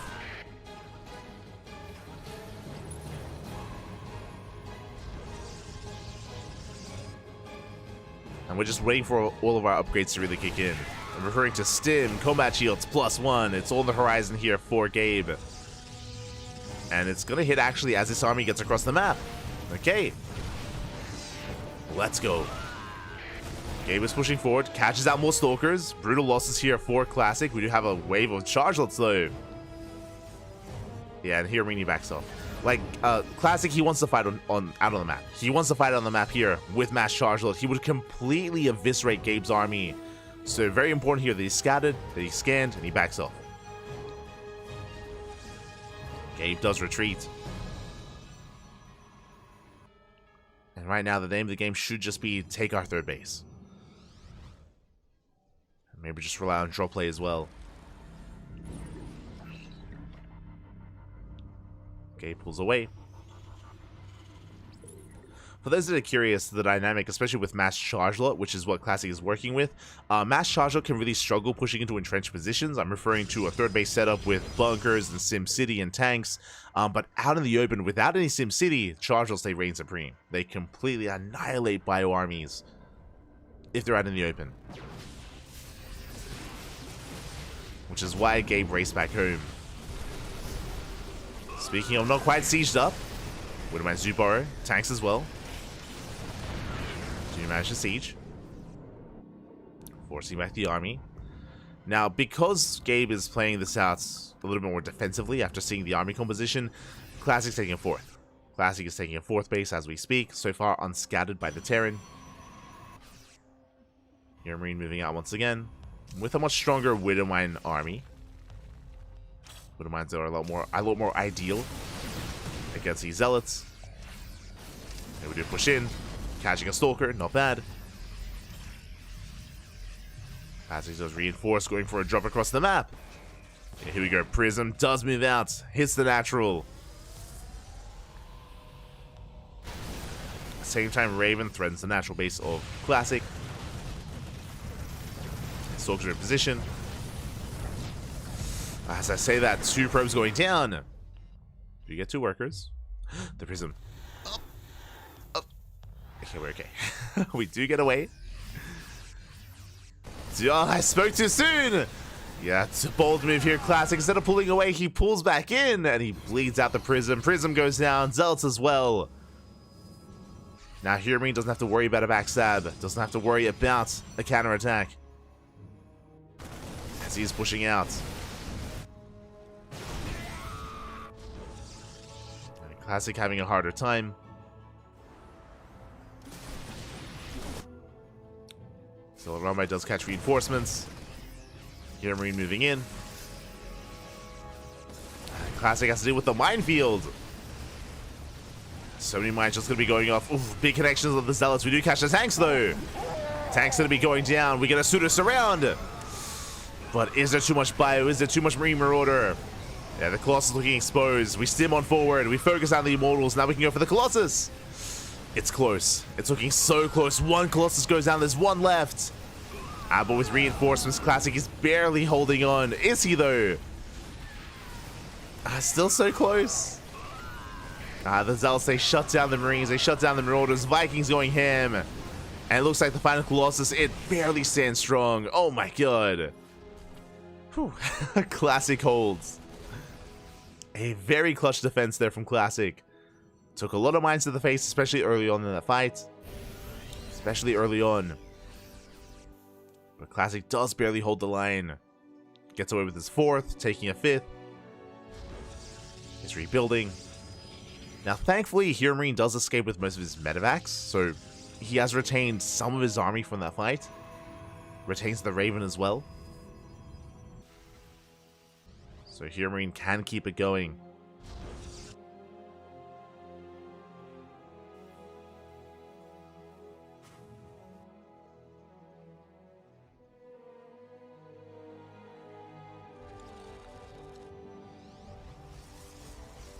As the game is going to be settling. The game does settle from here. Prism barely got away. The mine did go off. And the Zealot run by, it's not going to get much done. It takes down the Widowmine and 3 SCVs. It's 4 SCVs even. It's okay. It's okay. But the drop is cleaned up. Classic building up towards Disruptors. Likewise, here Marine working towards a 2nd starport for CC. Yeah, the game will settle down and we're macroing up on 4 bases. We're getting to our 4-base setup. When it comes to the main armies, we have, of course, EMP potential for here Marine. Likewise from Classic, Disruptors. We're going to have Disruptors. And we'll see if our Novas can be anywhere near as good as they were in Game 1. Game 1, the Novas were brutal. But we'll see if that's going to be the case here.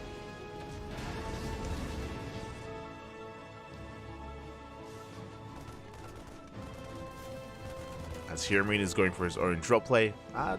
Yeah, it does come into the drop.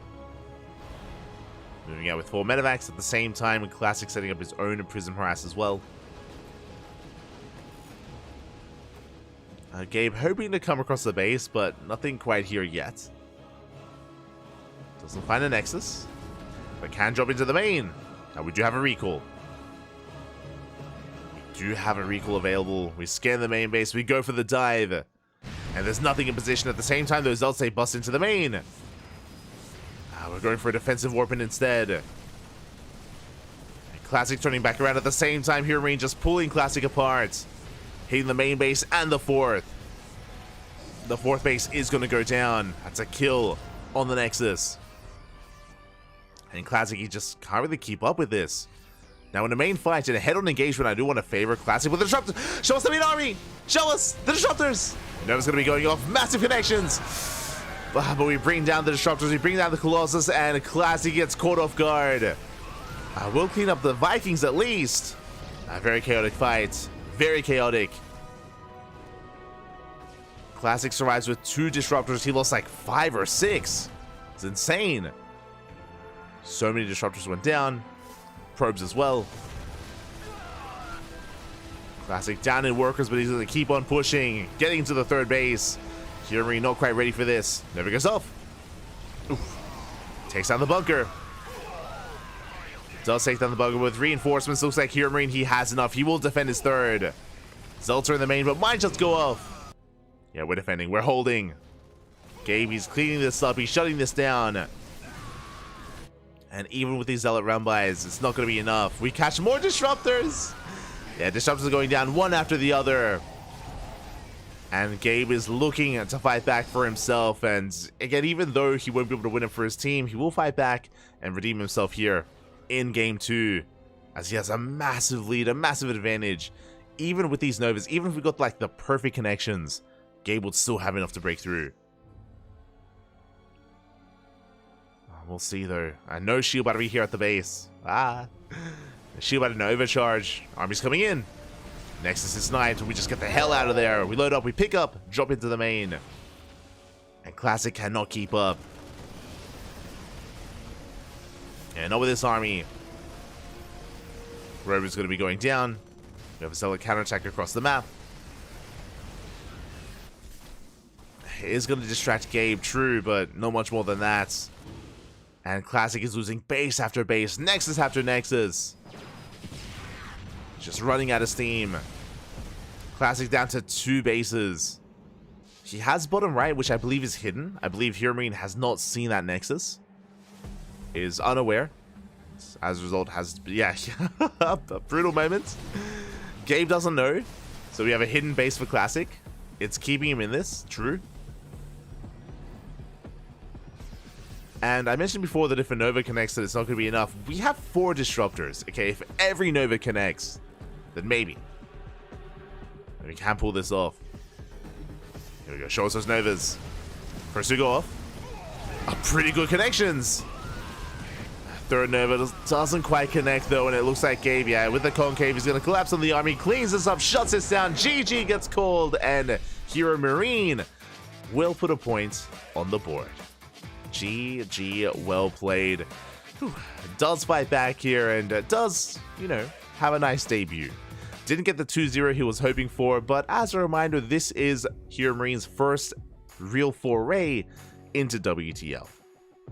And this is his debut, this is his first time competing, and not a bad showing here, going 1-1 against Classic. Classic is, of course, one of the best Protoss players in the world, so not an easy opponent whatsoever. So GG. GG, well played. Congratulations here to Big Gabe. And I look forward to seeing more of Gabe in the coming weeks, in the coming rounds of WTL. It's not going to be easy, as there are some big teams and big names coming up ahead of him. But yeah, it's going to be a nice way to really showcase himself and yeah, just have some more matches out there for the fans, for the people, for the viewers, and even for the casters as well. GG. GG, well played. With that, we're going to be going on a very short break, and when we return, we will have our next matchup. We'll have Basilisk versus Shopify. See you soon.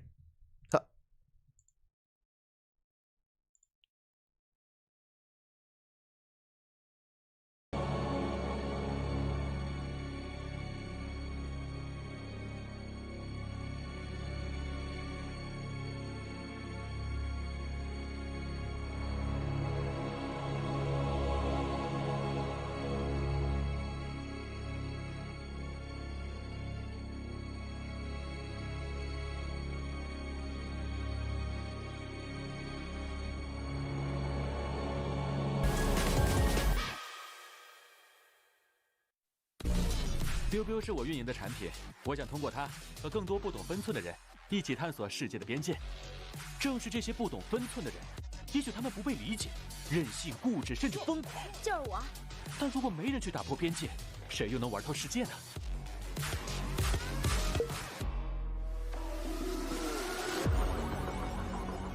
打开微信，搜索公众号“星际老男孩 SC Boy”， 这里有每日的直播预告、重要的赛事报道、精彩的视频剪辑、有趣的主播八卦、定期的抽奖福利以及爆笑的节奏和评论。关注 SC Boy 官方公众号，365天每天更新，让你与20万猛男一起更便捷的享受我和黄哥给大家带来的快乐。不要告诉别人哟。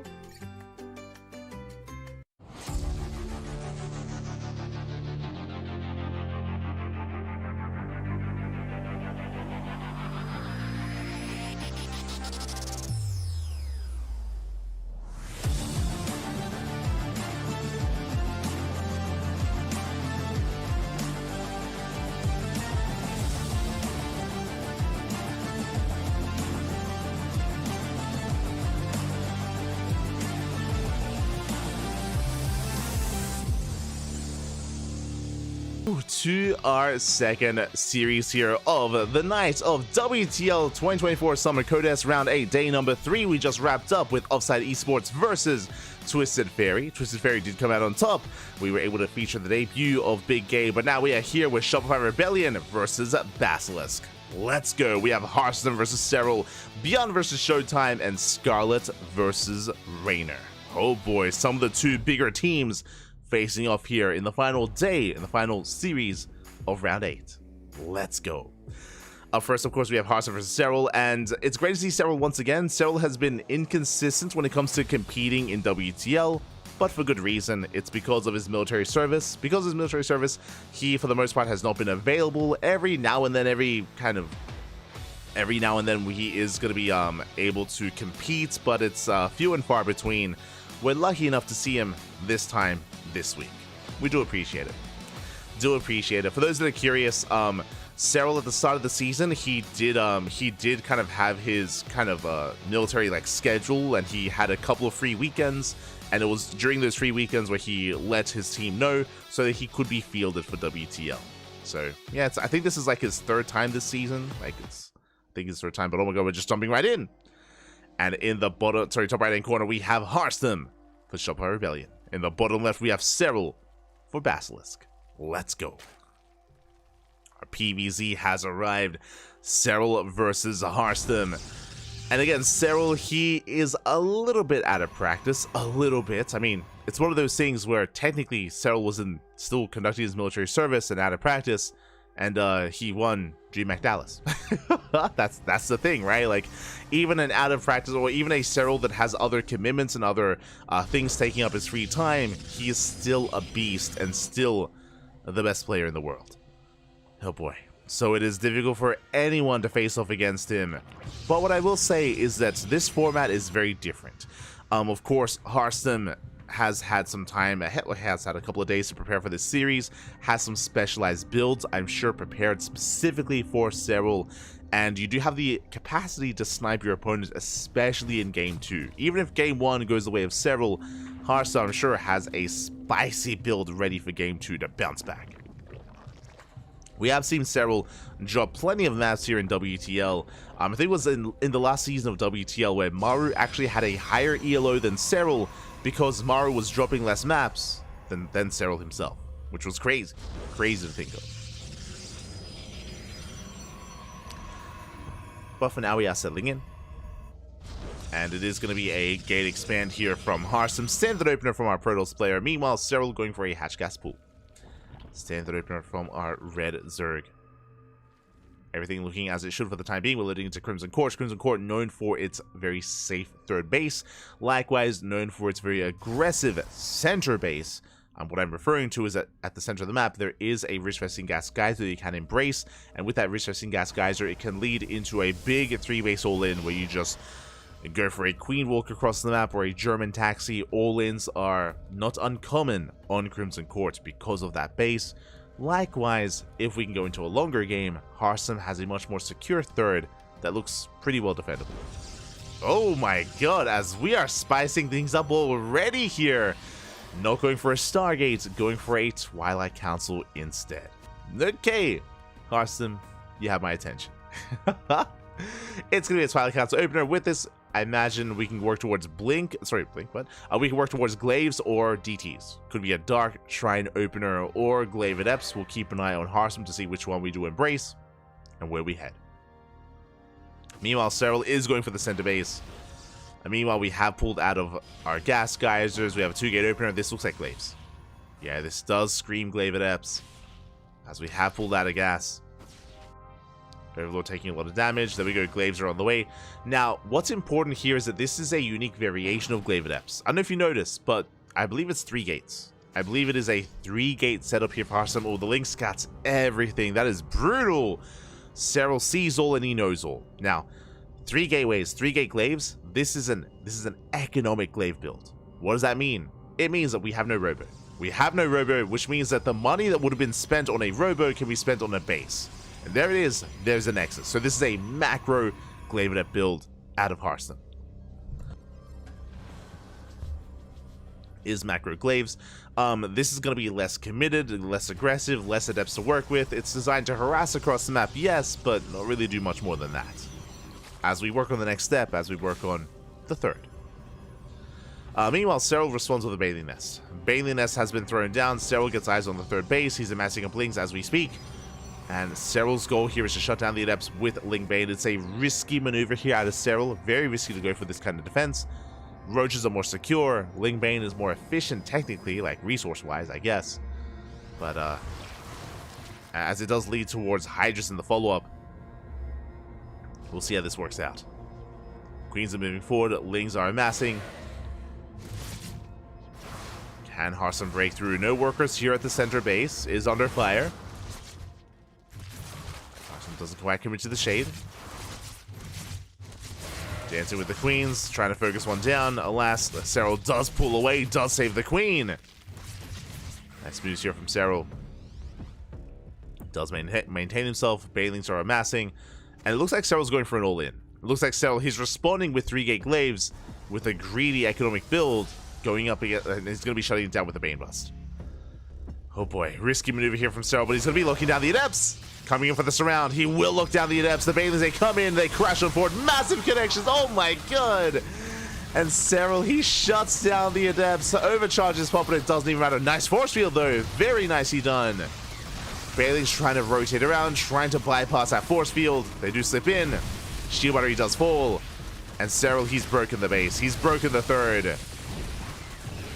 We're going to try and hold on with that Immortal, going for the Nexus itself. And it looks like we're going to hold on. Hearthstone, with that Immortal, we will defend the third. And now Cyril's in a bit of trouble here because this had to kill. This had to kill the third base. This is not enough damage. Uh-oh. This is still not enough damage. We have more Link Bane amassing. Queens were trying to waddle in, trying to take parts, but alas, they weren't able to. And Hearthstone, he's holding on. Hearthstone is barely holding on here. Queens are waddling in. Shield battery about to finish up. Lings, do they get us around? Oh, they barely do not. The force field is looking solid. Bailey's, they waddle into the mineral line. They crash in. Oh, they take down the sentry. They take down the adepts. And Lings, it looks like we will clean up these Immortals. Immortals on their own, they do nothing. They melt before those Lings. And it looks like we have finally broken the third. Yeah, third is going to go down. The Immortal's exposed. No, get out of here. Ah, the Immortal gets caught out. It's overextension by Hearthstone. GG gets called. And Cyril takes game number 1.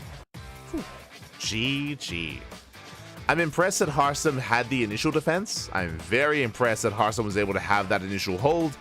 But unfortunately, he just wasn't able to get ready for the secondary wave, for the second push from Cyril.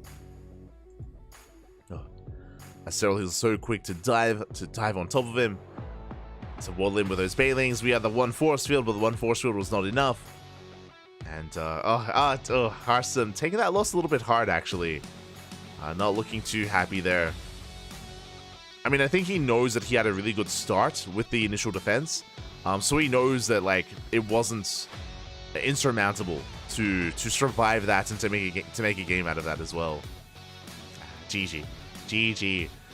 Cyril takes the lead, but now it is Harstom's map of choice. This makes sense. We're loading into Dynasty. This is a very commonly picked map whenever a Protoss is going up against a Zerg. Reason why, this map is often vetoed. This map is considered to be Protoss favored. More often than not, we see Harstom not really feeling too good about that last game, actually. Hopefully he can shake it off.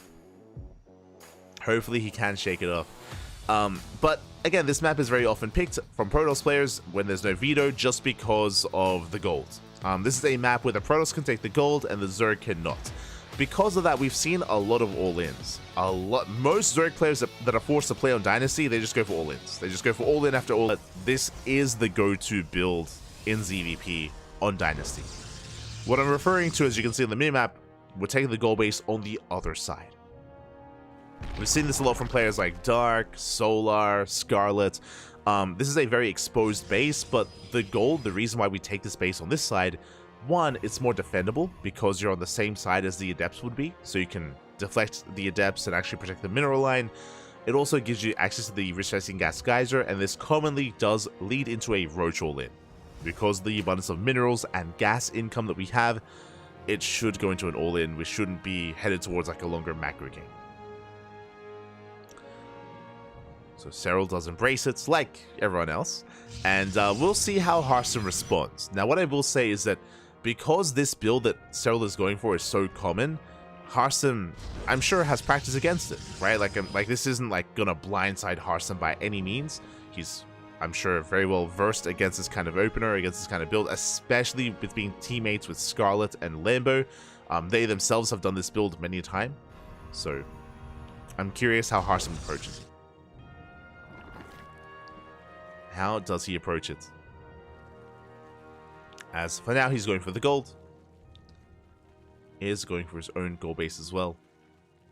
Now, usually what we would see here is we build up towards a massive timing to break the gold of the Zerg, just because that gold base is so exposed and so out of the open. So I'm curious if Harstom works towards something like a Stargate opener into Glaive Adepts. Nope, we're going straight up Twilight Council. Okay. Gonna be another Twilight Council opener here out of Harstom. Now, I do like this a little bit more compared to the previous game, just because Cyril now has to kind of pick and choose and split up his army to defend both bases at once, and it can be quite difficult to defend them. So I'm curious if Harstom is going to go for Glaives 2 games in a row. We'll keep an eye on Harstom. We'll see if we do go for Glaives. We have yet to really confirm the gas income in the main, so I don't know if this is going to be a Dark Shrine opener or Glaives yet. As we're keeping our eyes on the production tab. Adept gets across the map. Nice defense so far out of Cyril. Does maintain his mineral line. Yeah, 2 more gates are on the way. This should be Glaives. So far this looks like the same build. If you weren't here for game 1, this is 3 gate Glaives. This is a macro Glaive build out of Harstom. We usually follow this up with a 3rd base. And this is designed to harass across the map to get a bit of economic damage and to follow it up with 3 base play. So the same build 2 games in a row. As I mentioned before, I do like this a little bit more on Dynasty, just because you can punish the Zerg player and catch them off guard. Overlord Scout does confirm the Twilight Council. Or does it? I don't think we quite saw it though. Ooh, we're doubling down. Bold move. Harstom, so he's going 3 gate Glaives, followed by the Dark Shrine. Now, the Twilight Council was spotted. I was just quickly double checking there. And yes, the Overlord did get eyes on the Twilight Council. But if we think it's the same build, it kind of is, it kind of isn't. Which is why I really like this from Harstom. He's making it look like the same build 2 games in a row, which means if he kind of assumes, if he makes the assumption, then he will skip his spores. If he skips his spores, the Invisible Man can win the game. So a nice mind game out of Harstom. This time Cyril responds not with Banelings but with Roaches. He's cutting workers at 33 and Roach production has commenced. You may be thinking that this drone count is actually very, very low and very all in. It is low, but because of the gold base, we can make use of a lower drone count and still maintain ourselves. So it's not as bad as we collapse on the Adepts and we get the surround. Yeah, the Queens, they come in as well. They add some DPS. Adepts are falling. Not the best start for Hearthstone. Bleeding off a lot of adepts. Spores are on the way. Cyril, he's playing safe. Yeah, Cyril, he doesn't assume that it's just going to be the same build 2 games in a row. We have adepts, so we have spores on the way in the natural and at the gold. We're getting ready. Cyril does overextend, bleeds out a lot of lings. Ravagers on the way. Cyril is going for his own counter all in. Yeah, he's going for the counter all in. Now, what this means is that defensively, DTs can hold. True. We have the lair on the way. We catch a Ravager. Bit of miscontrol there from Cyril. A bit of mismovement. One Ravager goes down. Well, the piles will connect. We lock down the adepts. And Cyril is committed. Behind this, DTs are waddling in. We do spot them. No spore in the main. Oh. And again, defensively, DTs, they do force back those Ravagers. Cyril, he's in trouble. Yeah, leaves away and does bust in. Spores repositioning. Drones are going down, but only 3 so far. Very nice defense here out of Cyril. He does maintain his worker count. Did lose mining time, but he defends. Does defend. At the same time, Ravager's under fire. Lings don't quite get this around. Oh! Casito, almost. And the game will continue. The game will progress from here. Now, bearing in mind that because of the build of Hearthstone, remember, he was never all in. It was 3 gates, glaives, into DTs, into a 3rd base. So Hearthstone is selling into his own 3-base economy. Likewise, so is Cyril. The game will continue. The game will progress. When it comes to our setup here, who do I favor? I mean, Hearthstone, he's going to have Charger Archon. Charge is on the way, and these DTs can morph into Archons as well. So that's a decent composition to work with. Meanwhile, Cyril, he's already got the lair. Very important. He's got mobile detection, and he's building up towards roach speed. I mean, Cyril has map control. He has map control, and with Roach Ravager, he can threaten the goal base of Hearthstone. So I would give the edge to Cyril here, as DTs do waddle into the gold. So far, good reaction. We do pull away. Oh my, not losing a single unit. Oh my god, Cyril doesn't lose a single unit. Ravager gets across the map, goes to the vial. Ooh, takes out a probe, and denies mining time.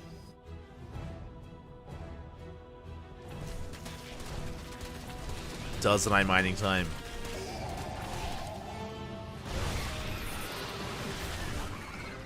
Hearthstone moving out. Is expanding, taking a 4th. He's taking his 4th base.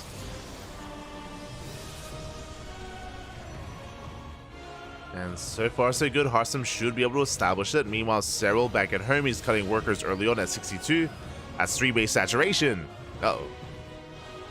So massing up his own Ling Roach Ravager army. We have Tunneling Claws on the way, Burrow as well. Cyril looking to spice things up with some burrowed roaches. Until then, Hearthstone going for a split push. Zealots on one end and on the other. Yeah, Cyril, he keeps up. He shuts down both Zealots, both run-bys. Very impressive. It denies the counterattacks here of Hearthstone. And Cyril, he's building up towards that Roach push. Is sprinkling in a couple of workers. He's getting up to now 4-base saturation. We're getting there. Big run-by has arrived. If the minerals were mined through, then the Lings could actually bust in. For now, just the Ravagers and the Roaches. And punish this. And oh, we do mine through. Oh, we did mine through. Lings, they bust into the base. At the same time, we go for a big warp into the main. Zealots, they will be able to take down some reinforcements. Oof. But the shield battery does fall. We get 7 probe kills. Hearthstone going to be collapsing in. Going to attempt to. Alas, the Changeling wall off. Oh my god. They do delay the reinforcements. The last Archons, they're exposed. They're going down one after the other. Big overextension here by Hearthstone. Losing every single Archon. Ay, ay, ay. GG gets called as Hearthstone's army crumbles, and Cyril will take the 2-0. GG, well played. Whew, very impressive stuff there out of Cyril. Again, he did come in as the heavy favorite, but a shout out to Hearthstone because he did come in clear. Us go. We are getting ready here. We do have a Showtime on the right, Beyond on the left, and we're loading into Alkione. Oh boy. Again, Showtime, for those that are maybe unaware, Showtime did partner with Basilisk. He's not on Basilisk, but You know, the two teams have come together here for Big Basilisk, if you will, BB. And Showtime is going to be stepping in instead of Trigger. And here we go. We're getting to game one. And in the top right-hand corner, we have Bjorn for Shopify. In the bottom left, we have Showtime for Basilisk. Here we go. We're settling into into our second set. To our second best of two. Basilisk with a strong lead, but Bjorn is the ace player of Shopify Rebellion. So if there's ever anyone to bring it back for Shopify, it's Bjorn. Bjorn is the one to bring it home, is the one to pull it off. Here we go.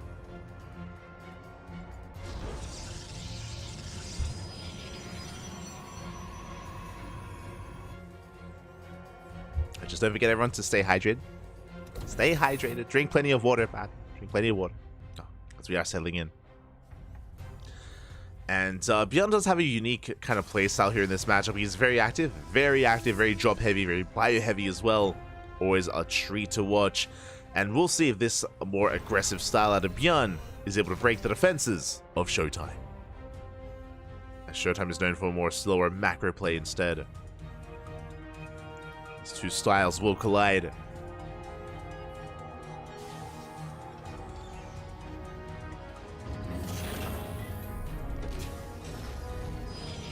So now we do see Showtime going for a gate expand, or gate cyber expand.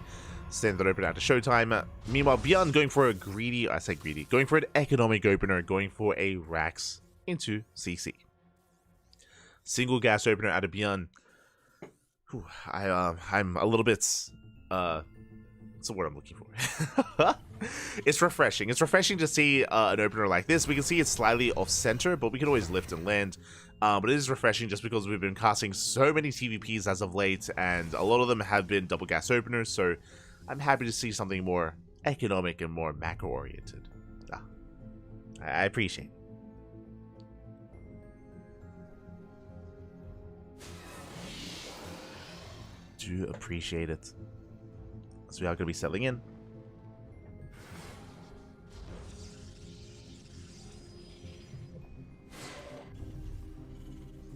And oh my god, we saw this earlier today actually, if you recall. We did see this in the previous matchup, but Bjorn is going to be embracing a 3cc 3 racks.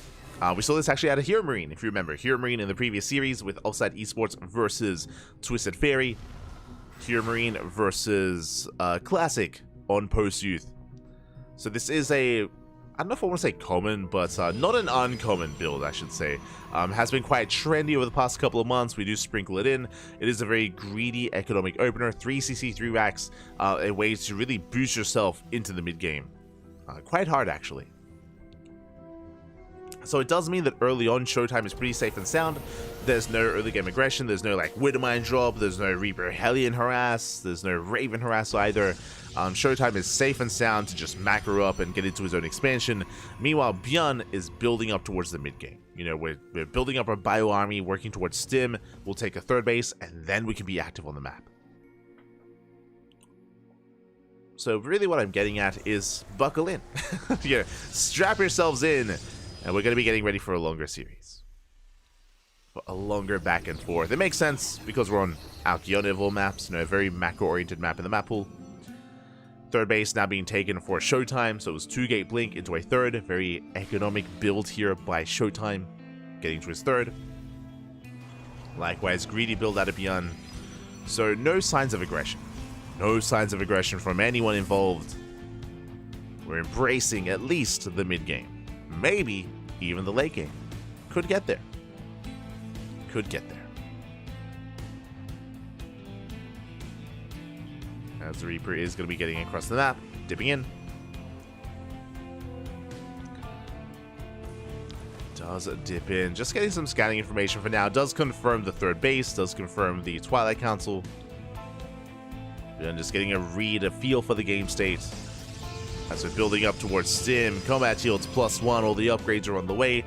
Third base from Bjorn should soon be taken as well. And there is that starport in production.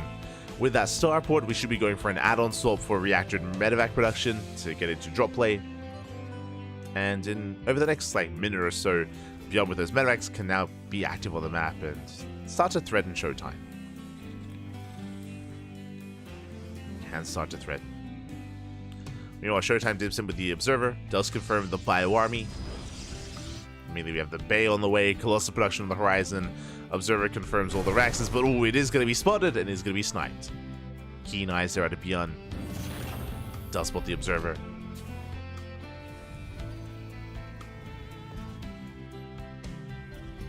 Does shut it down, going for additional Raxes. Getting into a 5-rack setup, which makes sense on 3 bases. So solid production line here. Solid production for Beyond. 3rd CC being taken. We dance with the Stalkers. And we don't quite pick them off. Ooh. Showtime does barely blink away, preserves all the Stalkers. Nicely done.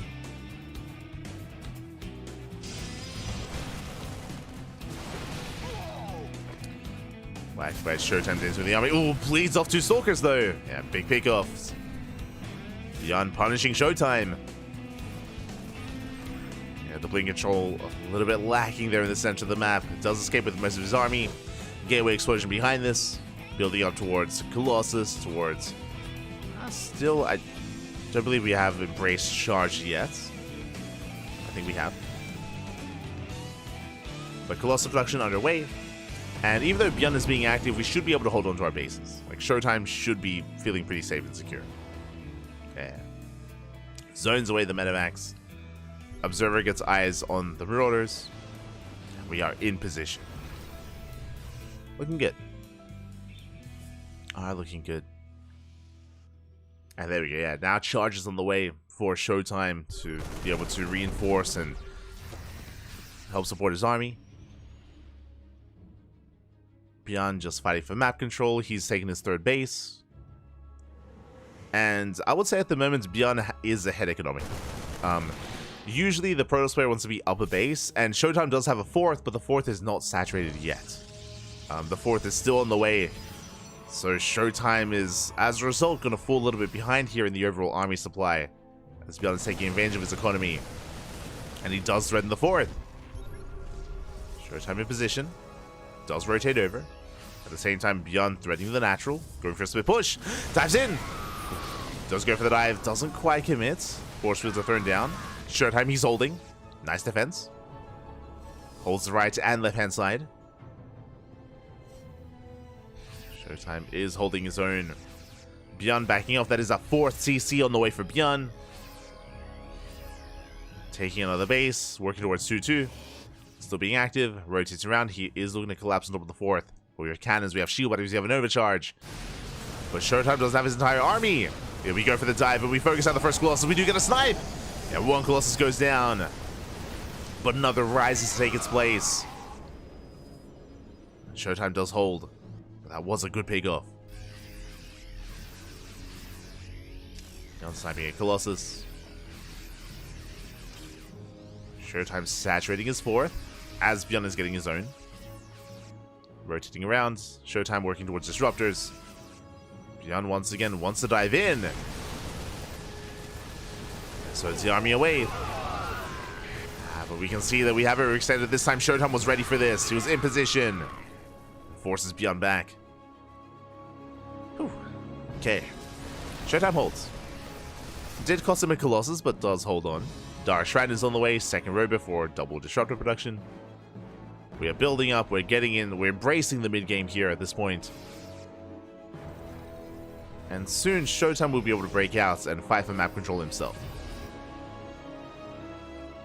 We'll soon have more of a back and forth.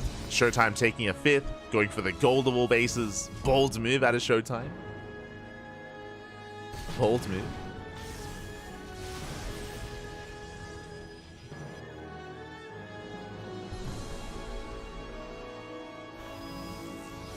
This War Prism does load up. Showtime making his way towards the main.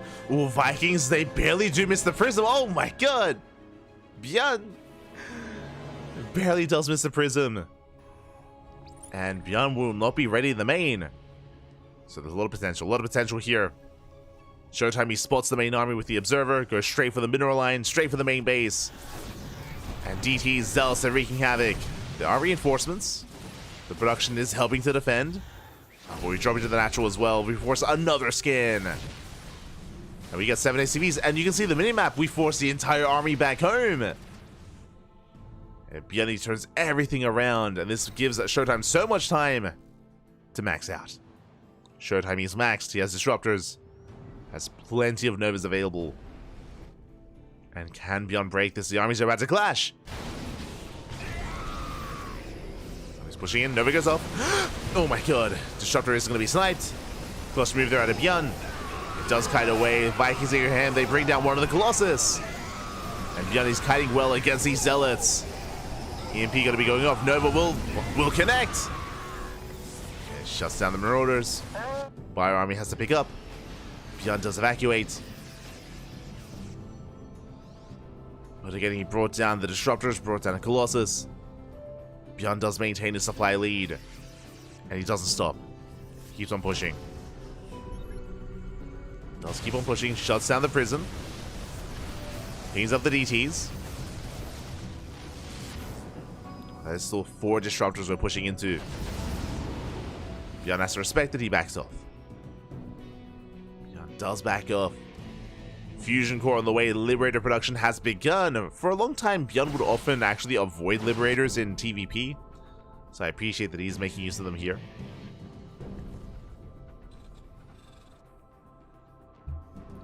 Liberator production has begun. We have +2 ship weapons on the way as well. Fusion Core is going to be for Liberator range. And Bjorn is taking a 5th. Or soon to take a 5th. The CC is done. And more CCs on the way. Doom Choke does hit the 4th. Catching some workers, not bad. Jumping into the main.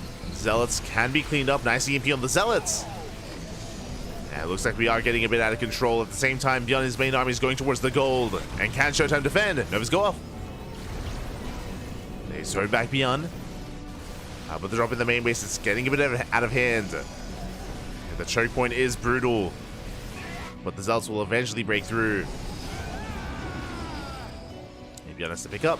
Get the hell out of there. Ooh, getting cleaned up here as the drops go down. We collapse on the main army. We focus on one Disruptor. And the other as well. Showtime is getting pulled apart. He did defend his main base, but what about the gold? What about the 5th? The Liberator has arrived. We dive on the Colossus. An ambitious dive here out of Bjorn does not get it. He gets punished.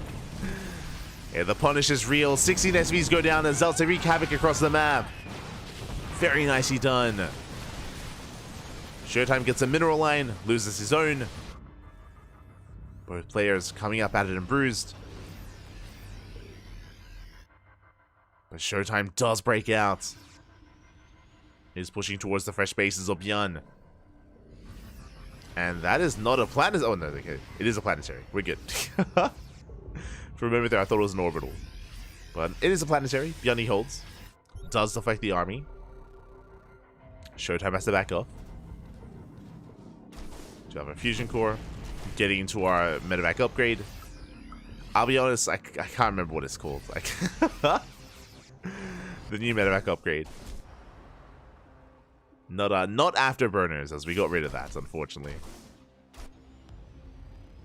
We got rid of the Vindicta upgrade. We get 6 SCVs. 6 SCVs going to be going down. Not bad. Liberators not used in the main army, going to be used to harass instead. They are going to be a nuisance.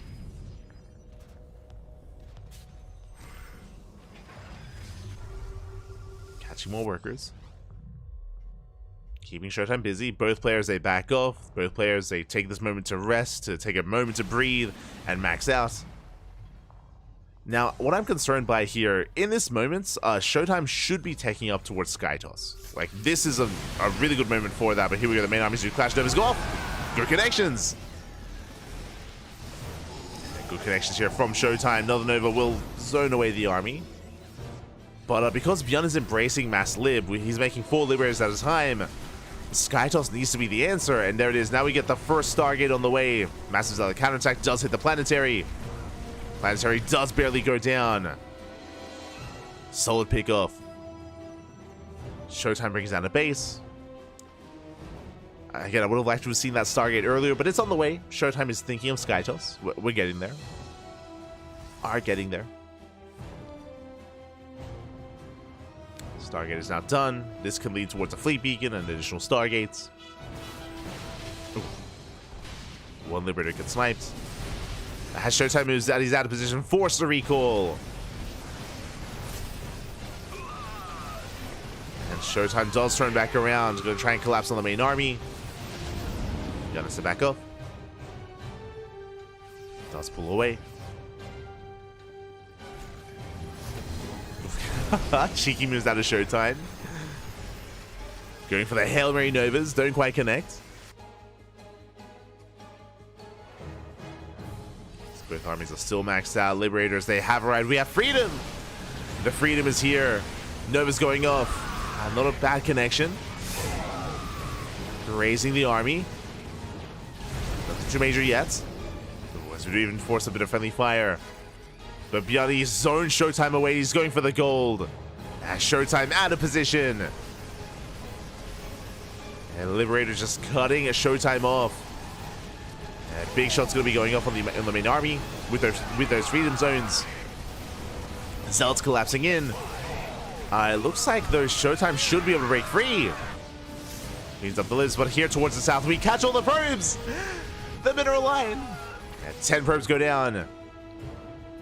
Beyond pulling Showtime apart. In the main fight, I almost want to favor Showtime, especially without all those Liberators, but Beyond, he has a secondary army. Catches out these Zealots. Nice trades. More Liberators on the way. Showtime, he's going into Phoenixes. That I was not expecting. Okay. Phoenix production has begun. Nova's going off. Ooh, no connections. Nice splits here out of Beyond. Very impressive. Does avoid the shots. Oh, but the drops back at home. Back across the map do get shut down. And a Nova does finally connect. Very back and forth. Very, very close here between these two players.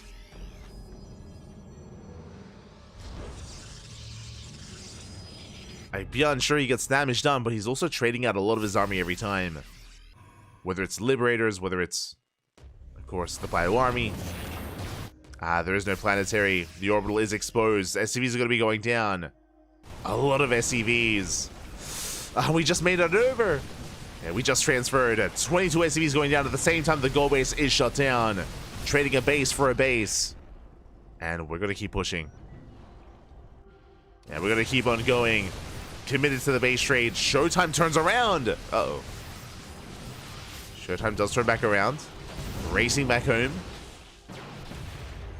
Shut down the medevac. Beyond expanding on the right-hand side. I believe that's the main. He just lifted up and landed his main base on the right-hand side. Goal base is spotted. Showtime is maxed out. I mean, Beyond, he just lost the base. He barely has an economy. He's down to 42 workers. Showtime, he's doing it. He's pulling it off. Beyond, he just cannot recover. He cannot replace his army. Yeah, the trades are becoming too much. You can see the Mule Hammer on the right-hand side. A Desperation Mule Hammer. We do throw down the freedom zones. We can't actually push in. The mineral wall, it's still there, and Beyond cannot save his base. The CC is going to go down. The workers as well. We shut down every single mule. And Beyond, he's run out of steam. It's not looking good here for the Korean Terran. A very chaotic, very dynamic back and forth for so long. But Beyond, he lost the most important mining bases, and without them, he can't keep up. He just can't replace his army. He cannot pull it off. Not anymore. The base trade is all we can hope for. Beyond, he sends everything across the map. Goes for a massive counterattack. We'll shut down the Nexus. Showtime can always recall. Showtime will lose 2 bases, and he is turning back around. Wants to try to catch the main army. Actually, Showtime rotating over towards the linear third. Yeah, the planetary still has mining going on, but it's going to go down. There's no saving it. Liberation zones have arrived. But the planetary does fall. Oof, a lot of free shots going off of those zealots. But Showtime is going to be collapsing on the main army. It is going to be close. Beyond does have a high army supply. Kiting well. Novas, they will not connect, and Beyond gets us around. Oh my god, the flanking Nova does connect. But the Marauders, they hold on. And Beyond takes the fight. Oh my god. Despite not having an economy here, Beyond somehow brings it back. He has the more efficient army. He outtrades Showtime. Now Beyond down to 14 workers. He has 14 SCVs left. Beyond he doesn't know how to have an economy. No economy here for Beyond. He's relying on mules more than anything. He's on one base, but the main army. He's trading well. He shuts down the Zealots. GG gets called, and Beyond, he will take it. We'll take game number 1. GG. GG, well played. I loved the cheeky smile that Beyond had after that game as well. Chug it down, Poppy. Chug it down. GG. Beyond, his economy was in shambles, but Beyond was able to shut down those disruptors. He got the surround going off as well. Without the disruptors, it was only a gateway army for Showtime, and he just could not keep up with the efficiency of that Bioforce. GG, well played. Beyond fights back. Beyond, he fights back. He puts a win on the board, and with that, Shopify Rebellion, they're in this. Shopify Rebellion, they are still in this. It was a very close back and forth there. And honestly, that could have gone either way. That could have gone either way. Showtime was looking strong in his own right as well, but with that, we're getting ready for game 2. Showtime going for Golden Aura. Oh boy. Here we go. Golden Aura is coming up next. And here we go. We're jumping in and sporting in the top left-hand corner. We have Beyond for Shopify. In the bottom right, we have Showtime for Basilisk. Here we go. Again, because of the map itself as well, just winding it back a little bit, if you remember, both Beyond and Showtime went for very economic builds on Alcyone, which led into a passive early game, into the mid game, in towards the late game as well. We had a very kind of longer macro game between our players. As we load into a bit of a smaller map here, I'm curious how we open up and how we adjust. I don't expect the same dynamic. Not in game 2.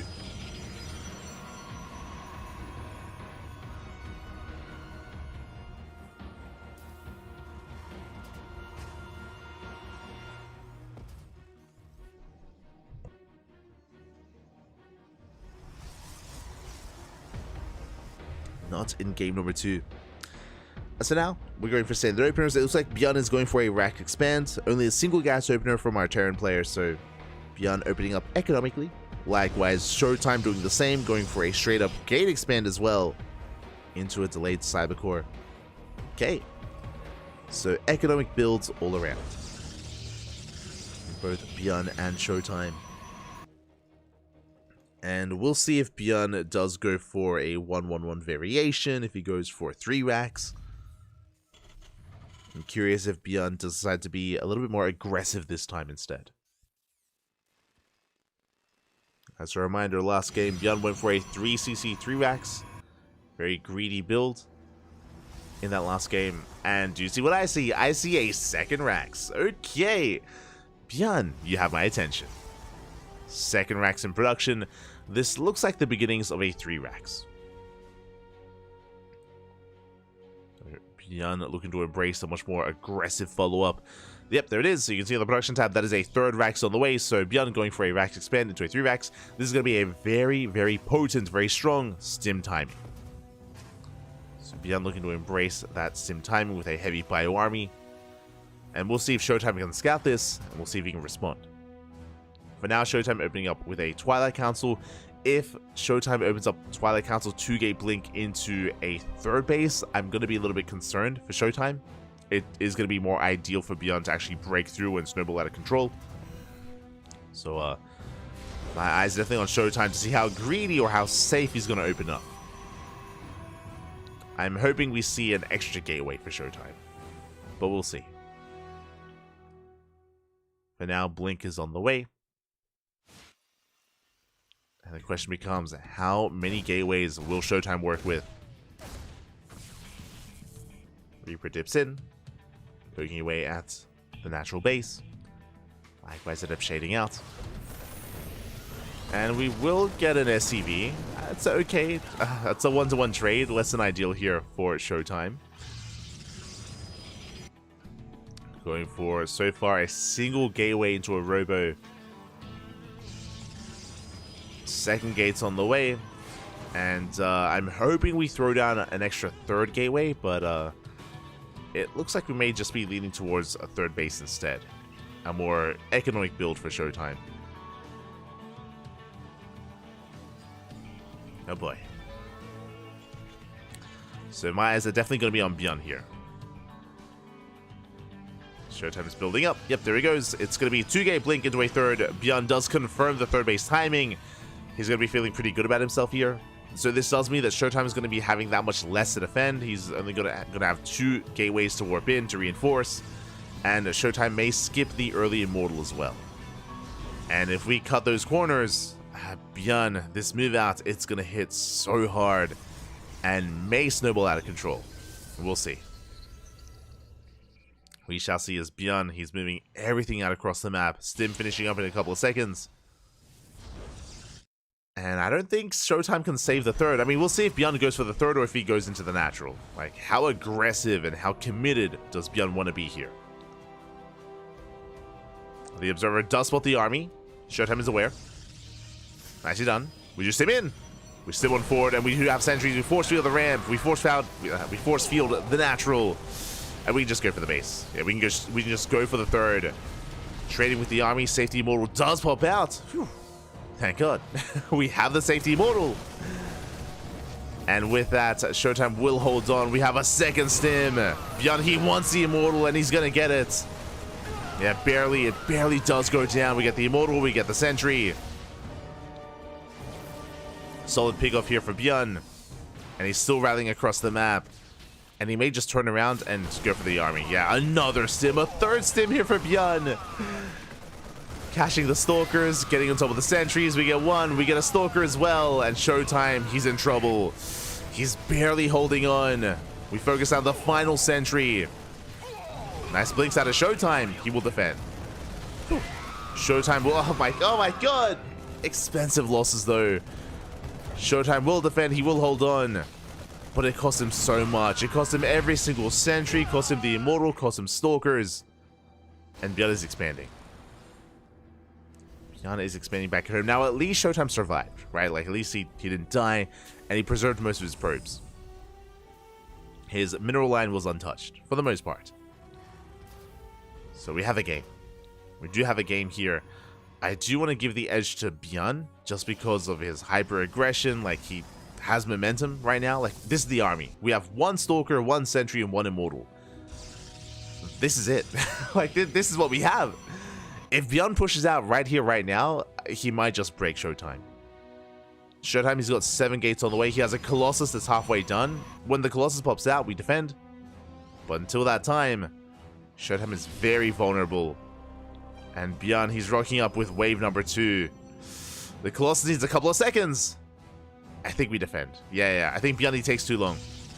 Bjorn, takes a couple of extra seconds, and with that, we're waiting for the Metamax. Showtime has the Colossus. He has a Colossus just in time. Bjorn rotating over, gets eyes on the 4th.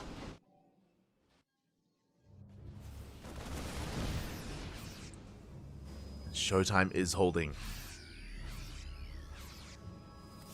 For now, Bjorn going for a dive. Gets eyes on the Colossus. Force fields are baited out. They are going to be baited. Bjorn pulls back. Forcing energy to be spent. Stimming in once again. Going for the gateway, and we'll get it. Gateway goes down. We have a second Colossus. And with that 2 Colossus set up, Bjorn has to respect the army, has to back off. Doesn't want to throw away too much. And does rotate around. And that means that Showtime gets away with his 4th. Gets away with the 4th Nexus. We collapse on the main army, forcing Beyond back. Hopping up out of Beyond. Do love to see it. But the game will progress. The game will progress from here.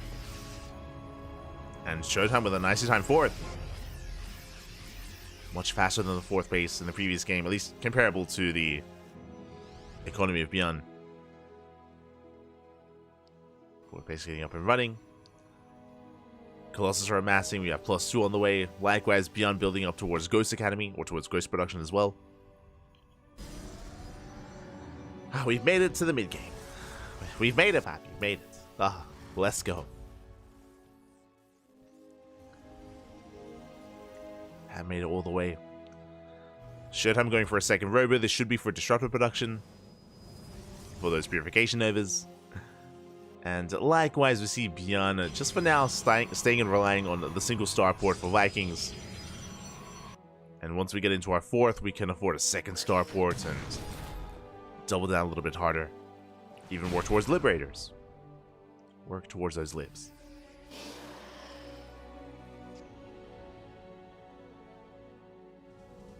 So then Beyond is pushing. Showtime taking the gold. Bold move out of Showtime. Rushing into the gold base. Let's see if we can get away with it. Like this. Oof. Stalker goes down. 2nd Stalker as well. Beyond threatening a dive. At the same time, Showtime, he has no fear. He goes for a Zealot counterattack. Moving out across the map. Headed straight for the 3rd base, so we have some good SimCity. Big matchups going off.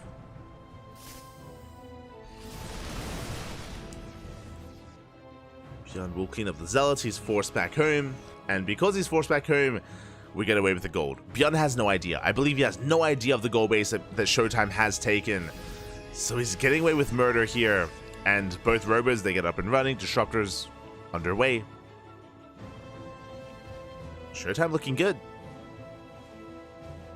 Looking solid here.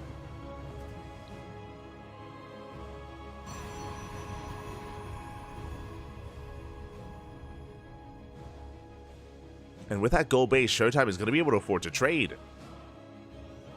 He can afford to be a little bit more aggressive here against Beyond.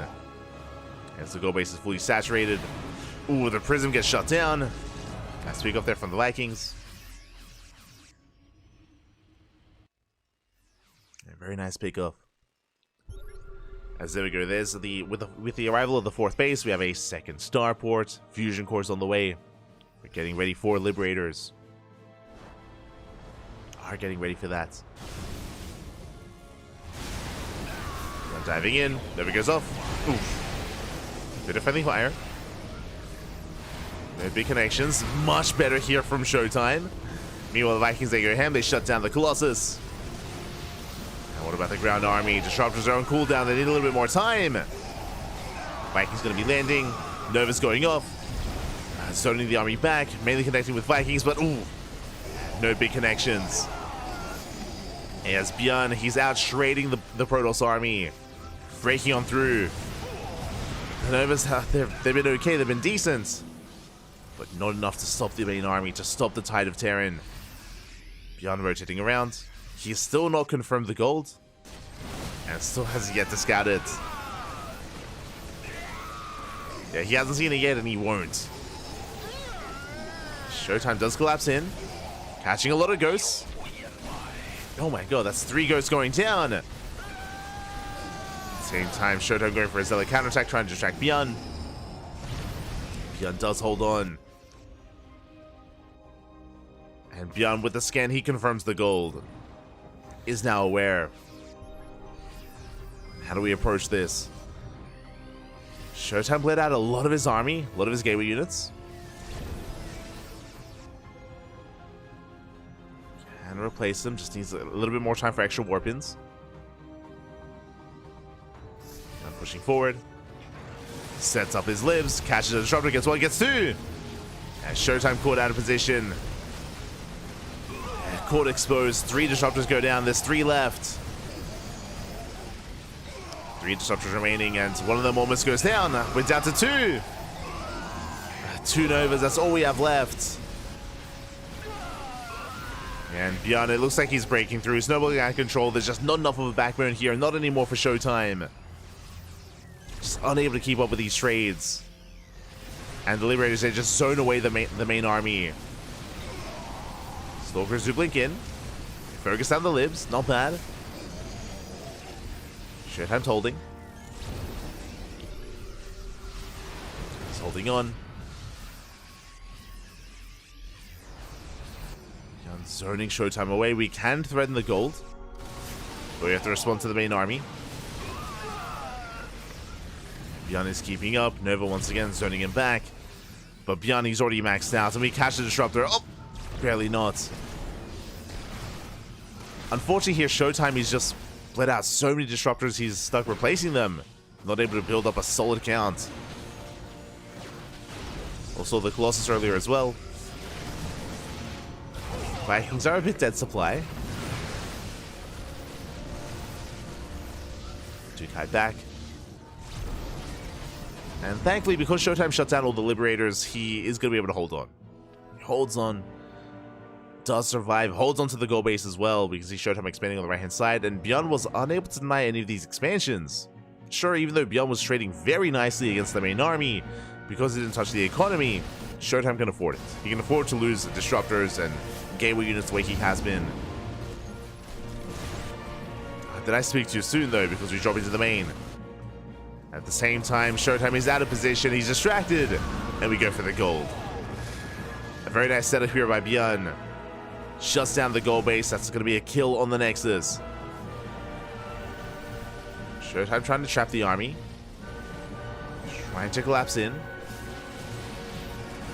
Liberators do set up. Novas don't connect. Beyond jumping back into the main. And Showtime out of position. More gateways going down. Showtime going for a counterattack, bit of a desperation move.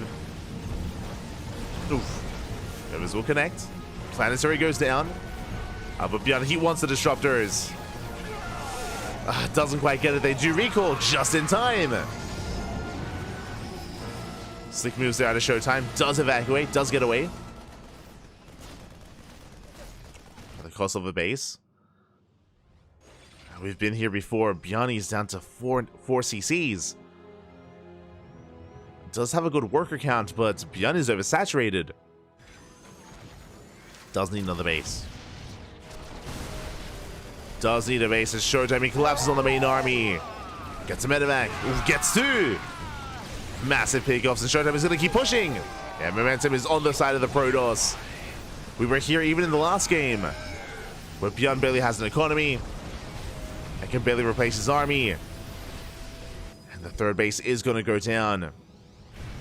Liberators are being annoying, but yeah, Showtime, as long as we focus with the main force, we can break through. Yeah, Orbital gets chased down. Ghost Academy as well. And Beyond is up against the wall. Now, Beyond did have a miracle comeback in the last game, like despite being in this very similar position, where he was able to out-control and out-micro Showtime and pull apart his army. But what are the odds that happens again? As we bring down another base, 26 SCVs. Beyond down to 1 base economy. We do pick off an Immortal. Not bad. One Immortal goes down. If you recall, basically the turning point that occurred in the last game was when Showtime got surrounded. When he got his disruptors surrounded, when he lost every single disruptor. That was the moment that Beyond brought it all back. Can he do it again? So we're going for the final planetary. Liberator's going to be targeted down. Nova's just turning the army away. And this time we're only pushing it from one angle. Far easier here for Showtime to zone the army back. That's a kill on the planetary. That's the last mining base of Beyond. And yeah, we just collapsed it. We don't even need the disruptors. Not anymore. Zealots, they trade well. Showtime still has an economy. He can replace this army. Replace these Zealots. And things are looking more and more dire here for Beyond. And again, he needed that 2-0. He needed to fight back for his team.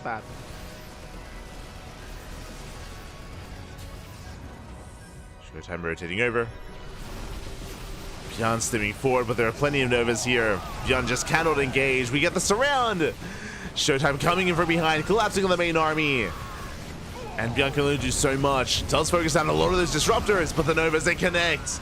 Massive connections. And Showtime has done it. Will deny the 2-0. Will deny the comeback here of Beyond and the comeback of Shopify. GG gets called and Showtime takes the 1-1 score. GG. GG, very well played here. Again, honestly, a really impressive series out of Showtime. Not just game 2, but game 1 as well. I was alluding to it before, but Showtime was ahead. Showtime, he was winning game 1 as well, where he was able to cripple the economy, to shut down the bases. It was just the sheer micro and army control of Beyond that carried him through game 1 and pulled off a crazy upset, or I say upset, a crazy comeback, better way of putting it, in game 1. Here in game 2, unfortunately, Beyond didn't really have as many opportunities. Golden Aura is a little bit more straightforward. There aren't as many kind of opportunities to surround and to come in from multiple angles. It is a little bit more of a choky map, and because of that, Showtime was a lot more secure. There was less potential for surrounds, and yeah, Showtime was able to shut down those fringe bases, get away with the gold. More importantly, right, there's a lot of layers that came into that game, but Showtime was so greedy and got away with the gold base for so long, took extra bases, maintained himself. More than I can say for Beyond, as Beyond was struggling to maintain his own fringe bases. With that, GG, well played. Basilisk, they're up 3-1, and the pressure is now on Scarlet. Essentially, we're getting ready for our ZVZ, Scarlet versus Raynor. I'd beat Raynor 2-0 so we get Beyond versus Sarah. I would love to see an ace match. I would love to see an ace match here, but here we go. In the top right-hand corner, we have Scarlet for Shopify. In the bottom left, we have Raynor for Post Youth. Post Youth? Well, for Basilisk. Here we go. We have our ZVZ. I'm always going to remember Rex versus Raynor on this map. That was peak Rex. For those who remember, Rex, he went for a 12-pool drone pool versus Raynor. It was like 2 weeks ago, and he popped off. Like, Rex, he was an animal, and always a big fan. Much love to Rex. Much love. That was in the Offside versus Offside versus Basilisk series. But for the time being, it's going to be a Hatch Gas pool, standard openers between both Scarlet and Raynor. As we mentioned before, Scarlet, there's a lot of pressure on her to get the 2-0. We need to get the 2-0 here to force the ace match. A lot of pressure on Scarlet. I could be mistaken, but I believe Raynor is back in Europe, correct? I believe Raynor has returned to Europe from his trip in Korea. As I think it was like 2 weeks ago where Raynor was having his final Korea stream. Has made his return. Likewise, Scarlet, of course, is back in China. Has returned, oh, I say returned, has spent quite an amount of time in China, but is there a little bit more long term. And that does impact the overall ping here. Does mean that one game is going to favor one player, the other game will favor the other. In terms of servers.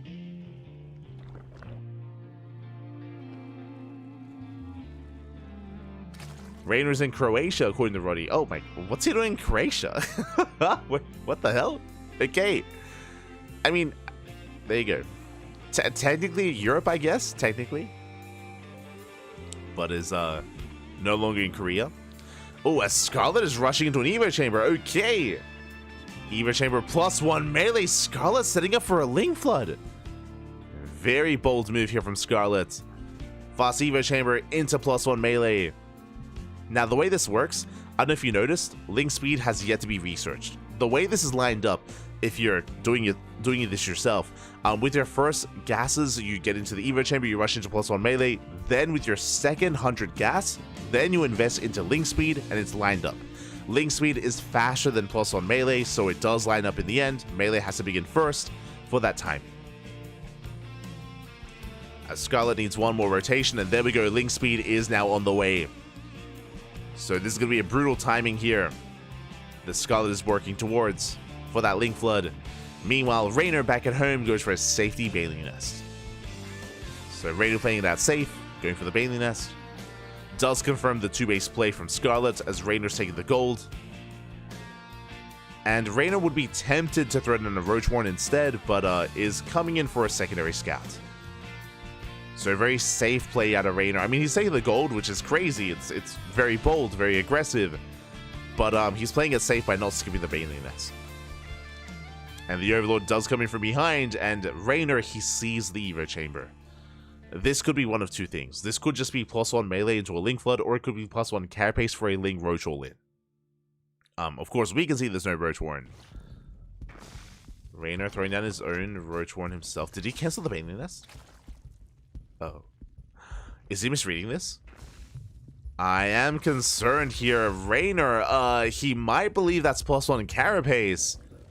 Yeah, he's getting into his own. Uh-oh.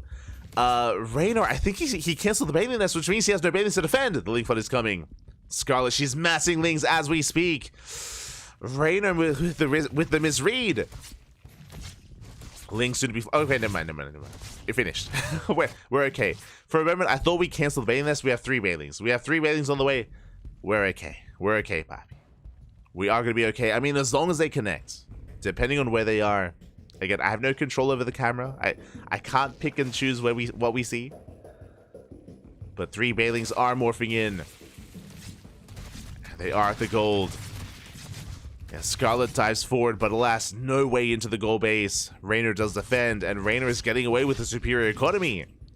Now, Scarlet does back off, and she's working towards +1 Carapace and a Roachworn, but Raynor already has his own Roachworn, already has Carapace on the way. Melee, of course, will not be a factor in these Roach battles. Raynor's in a better position. Straight up, better position here. The Ling Flood had potential, but oh my god, we almost catch the Lings. The Ling Flood has potential here for Scarlet, but Raynor played it safe. And as a result, yeah, we're going to shut this down. Do clean up the Lings. Scarlet's still working with Mass Ling. There's 1 Baneling left here for Raynor. Thankfully. And Scarlet is basically going for a 2-base all-in. 2-base all-in here from Scarlet. We're doubling down. Cutting Workers at 36. And massing up Roaches. Oh boy, one way or another, the game is about to end. Either Scarlet's able to break Raynor, or die trying. Getting to Mass Ling Ravager. Ravagers are morphing in. The goal for Scarlet is we use the Lings to lock down the Roaches, and then the Ravagers bottle everything down. So even though Scarlet will have a smaller army, because of the potential of Biles, Scarlet can still take a fight. If we can surround them, if we can pile down those Roaches, Scarlet can win this.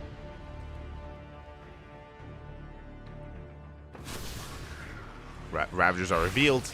Overlook goes down. Raynor getting in position. Spine Crawler's on the way. Wise choice here from Raynor, playing it. Let me take this seriously. Aware of the all-in. Roaches are amassing, plenty of Banelings as well. Ooh, as we did have a massive Baneling connection. Again, because of +1 Carapace, it takes 2 Banelings to kill a Ling. Scarlet going for a counterattack. Banelings do respond. And Raynor is holding his own. Lings are being cleaned up. We dive into the main base, but alas, not enough damage. Massive Baneling connections in favor of Raynor. Does shut down the Banelings. Biles, they graze the army.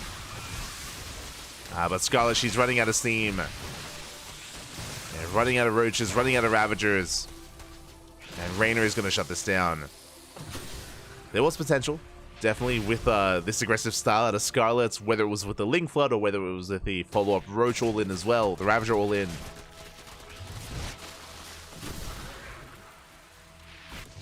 There was potential. But as the game progresses, Scarlet's being outscaled. The reality is that Scarlet, remember, she's stuck on 2 bases. Stuck on 2 bases, and Raynor doesn't just have 3 bases, has the goal.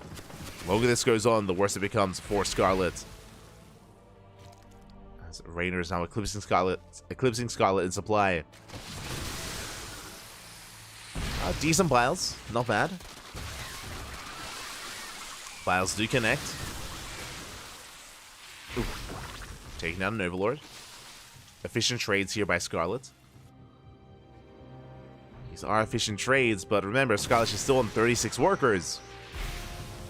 Lara's on the way. Really, we're just waiting for Roach Speed. Once Roach Speed kicks in, Raynor can break out. Can it break out? Ooh, Bailey's they morph in just a little bit too late. Morph in a little bit too late here. As Queens are going down, these lanes, they're getting damage done. They're doing well for themselves. They focus down Queens. They threaten the main. Roach Speed is almost done for Raynor.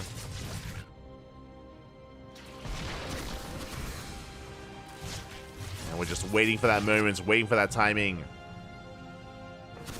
And then Raynor can break out.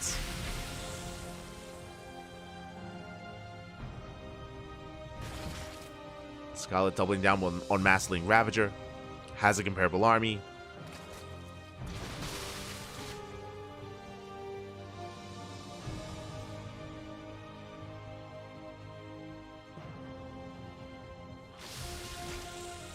Does have a comparable army here as we do go for another massive Ling run by. The Queens are getting caught out, but Roaches, they race back home. They will shut this down.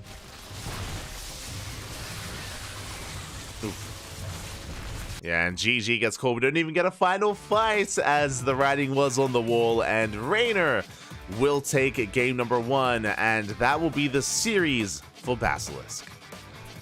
GG, well played, Basilisk. They will claim the series here versus Shopify, as Scarlet did need to pull off the 2-0, but we will still play out game number 2. Game number 2 will still be played out here to determine if Scarlet can fight back for her own personal ELO, for of course the map score as well for the team, which is more important, true, for that map score. We'll see if we can bounce back, as it's going to be Scarlet's map of choice on Dynasty. Let's go, and spawning in the bottom left-hand corner we have Scarlet for Shopify, and in the top right we have Raynor for Basilisk. Let's go.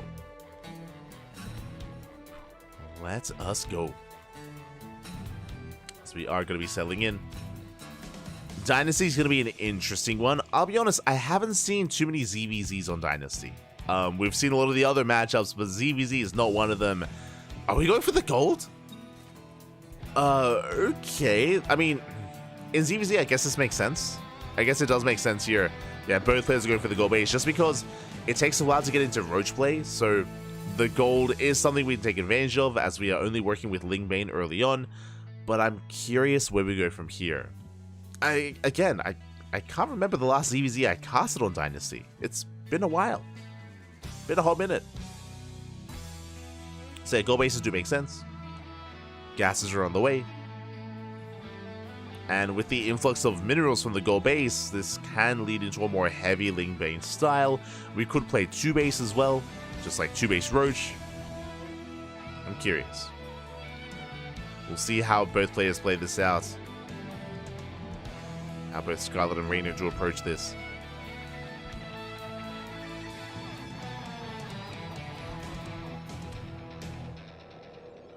Here we go. Will Mr. 50% come back or not? Who's Mr. 50? Who's Mr. 50%? Oh. Am I missing a meme back? Am I missing a meme? As we do see, Raynor going to be main ending over towards the gold. Does main out over. Likewise, so does Scarlet. Are going to be saturating those gold bases. And again, we'll see how hard we commit to 2-base play, or if we take a third. I am not too familiar with how this dynamic plays out on Dynasty. So, curious. But now, droning on up. I'm going to be droning. For Scarlet to pick this map, I would imagine she has a specialized build. And speaking of, Roach Warren is on the way. Okay, very early Roach Warren from Scarlet. Looking to go for a Roach Rush. Meanwhile, Raynor is going for a fast third. I mean, I say fast. Standard third base timing for Raynor. Scarlet going for a bit of a delayed third, but not for too long. As Scarlet is skipping Bailings, rushing in towards Roaches. And Raynor is still in the dark. Raynor's in the dark as to what's going on. Going for an early Evo Chamber. Now, this should be +1 Carapace from the side of Raynor. That would make sense. If it's Carapace, this would be for a Roachling all-in. Yeah, we're going for the Solar. We're going for a Roachling all-in from the side of Raynor. This can hit very hard. This can hit like a truck. And it makes sense on this map. The power of +1 Carapace is, of course... Ooh, Bailey Nest on the way. Okay, I'm loving this read here from Scarlet.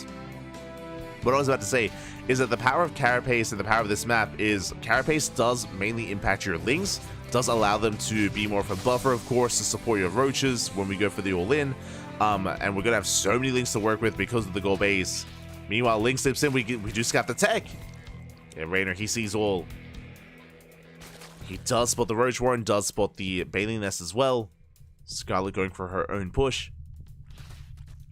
Cutting workers early on. Lings to engage. Scarlet catching the better of Raynor here. Picking up more Lings. Roaches on the way, making their way towards the gold mineral line. Looking to deny mining time. As the Lings do face off. Roaches have arrived. Queens are in position. We have a small crawler, sorry, spine crawler as well.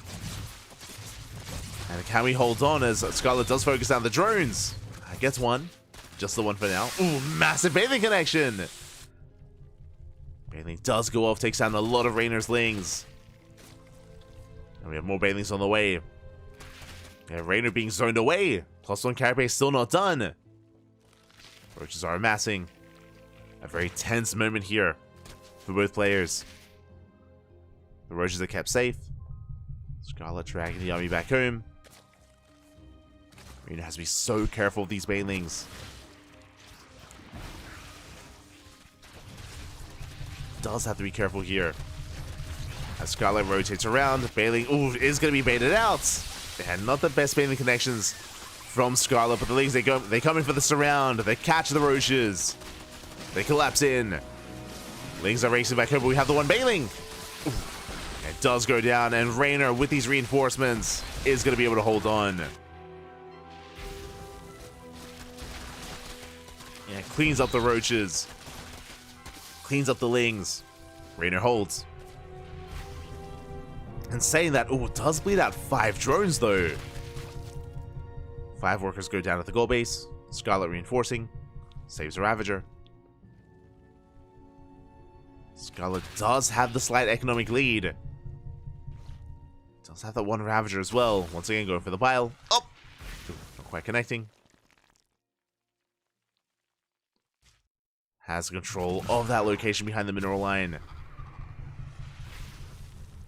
And Raynor, what can he do? How can he push in? Does catch a Queen. Not bad. Does catch a Queen. Queen trading with the Lings. Roach is going to get surrounded the vials. Yeah, we can't bow down the army. Massive connection. But reinforcements are on the way, and you almost get the Baneling off. Casito, papi, casito. Yeah, the Baneling is targeted. Raynor's going to be forcing Scarlet back. More Roaches on the way. Raynor, he's in a bit of trouble here. Down in supply. Both army and worker. That final Ravager finally going to be going down. Catch the Ravager, but Scarlet catches the Roaches. Yeah, we get a full surround. Roach is going to be going down. And Scarlet may just have enough here. It's going to be close. Yeah, maintains her Roaches. Cleans up the army of Raynor. Denies the goal base. And that's our win condition. Just deny mining as long as we can.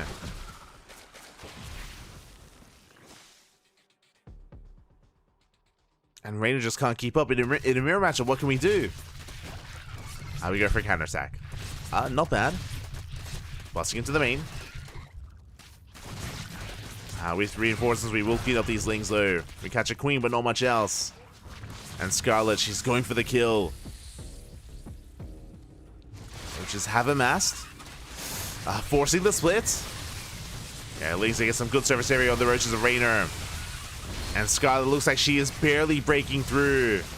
Again, a very aggressive build here out of Scarlet, and does play well. Specifically on Dynasty. Denies mining time, denies the gold base, and with that has the better economy. Snowballing out of control, breaking the natural. And Raynor has barely anything left. Has 2 Roaches remaining. And Scarlet has done it. Has broken the back of Raynor. impressive. Something that we wouldn't really see on another map, but specifically on Dynasty worked very well. Basically keeping Reina on one base economy for so long, or intermittently I should say, and GG gets called. Reina taps out and Scarlet fights back. Let's go. GG, well played. Unfortunately, no player cams. Would have been amazing to have seen them, but Scarlet does take a map off of Reina and does fight back for herself and for her team. GG, well played. Congratulations here, as Scarlet does get the tied up series. I mean, looking at the lineups, pretty even scores, except for the first one, of course. Cyril did pull his weight, did carry his team, getting the 2-0 over Hearthstone. GG, very well played for Cyril. And with that extra scoreline, Basilisk will come out on top. GG, well played. But a very chaotic game there between Scarlet and Reina. Very chaotic series, I should say. Very aggressive builds. And again, specifically because of the map of Dynasty, because of the goal base, the win condition there for Scarlet, or the purpose of her build, was to just deny mining for as long as possible. With that, to be able to just outscale and outproduce Reina. Of course, outtrade him in the end and snowball into that win. GG, well played. Well played. Here tonight we had Twisted Fairy and Basilisk taking their wins over Offside and Shopify. And we're done. We're wrapping up for the night. Our second broadcast here. Earlier we were live with Sparkling Tuna Cup, and now we're done with WTL. I didn't have a lot of energy, Papi. Didn't have a lot of energy, but we made it, Papi. We made it. GG, well played. We did make it here, and as a reminder, we missed out on day 2 of WTL, but we will catch up. We will catch up tomorrow. Sorry, not tomorrow. On Tuesday. Tuesday, we will catch up on WTL. Don't you worry, with day number 2. And tomorrow, we should be live with ESL Open Cup Asia. That is our next broadcast here on the CranKy Ducklings. Tomorrow with ESL Asia. Otherwise, thank you so much for watching, everyone. It has been a very intense weekend here. Back-to-back broadcasts. For those who don't know, yesterday we had a 10-hour cast. We were live for 10 straight hours going over Cheeseadelphia. It was an amazing broadcast. Shout out to Dolan, by the way, the Danger Dolan himself. He was the Cheeseadelphia champion over at a LAN event in America. So Dolan was our champion, taking down Rob in the grand finals. And I do recommend the VODs. I only got 5 hours sleep because it ended this morning, and we jumped back into it, got through the Tuna Cup, got through WTL, and we survived the weekend. Tomorrow we're gonna be back with ESL Asia. The day after that's gonna be back with ESL Americas, and afterwards on Tuesday we will have day number 2 of World Team League. That is the plan. So yeah, plenty more StarCraft coming up ahead of us. Outside of that, I don't think we have anything special. Quickly double checking. Double checking the calendar here. Let's see. On Wednesday, oh, never mind. Wednesday in the morning, we have the Code for Giants Cup. That is a Brazilian tournament, most likely featuring players like Eric, Inexorable, Master, Yan. Plenty of Brazilian players facing off on Wednesday. After that, we have Kung Fu Cup, followed by round number 9 of WTL. And KSL over the weekend as well. Yeah. KSL's over the weekend. WTL, STC. Let's go. We're back into the swing of things, Pap. We're back. Yeah, thanks for watching, everyone. Thanks for the support.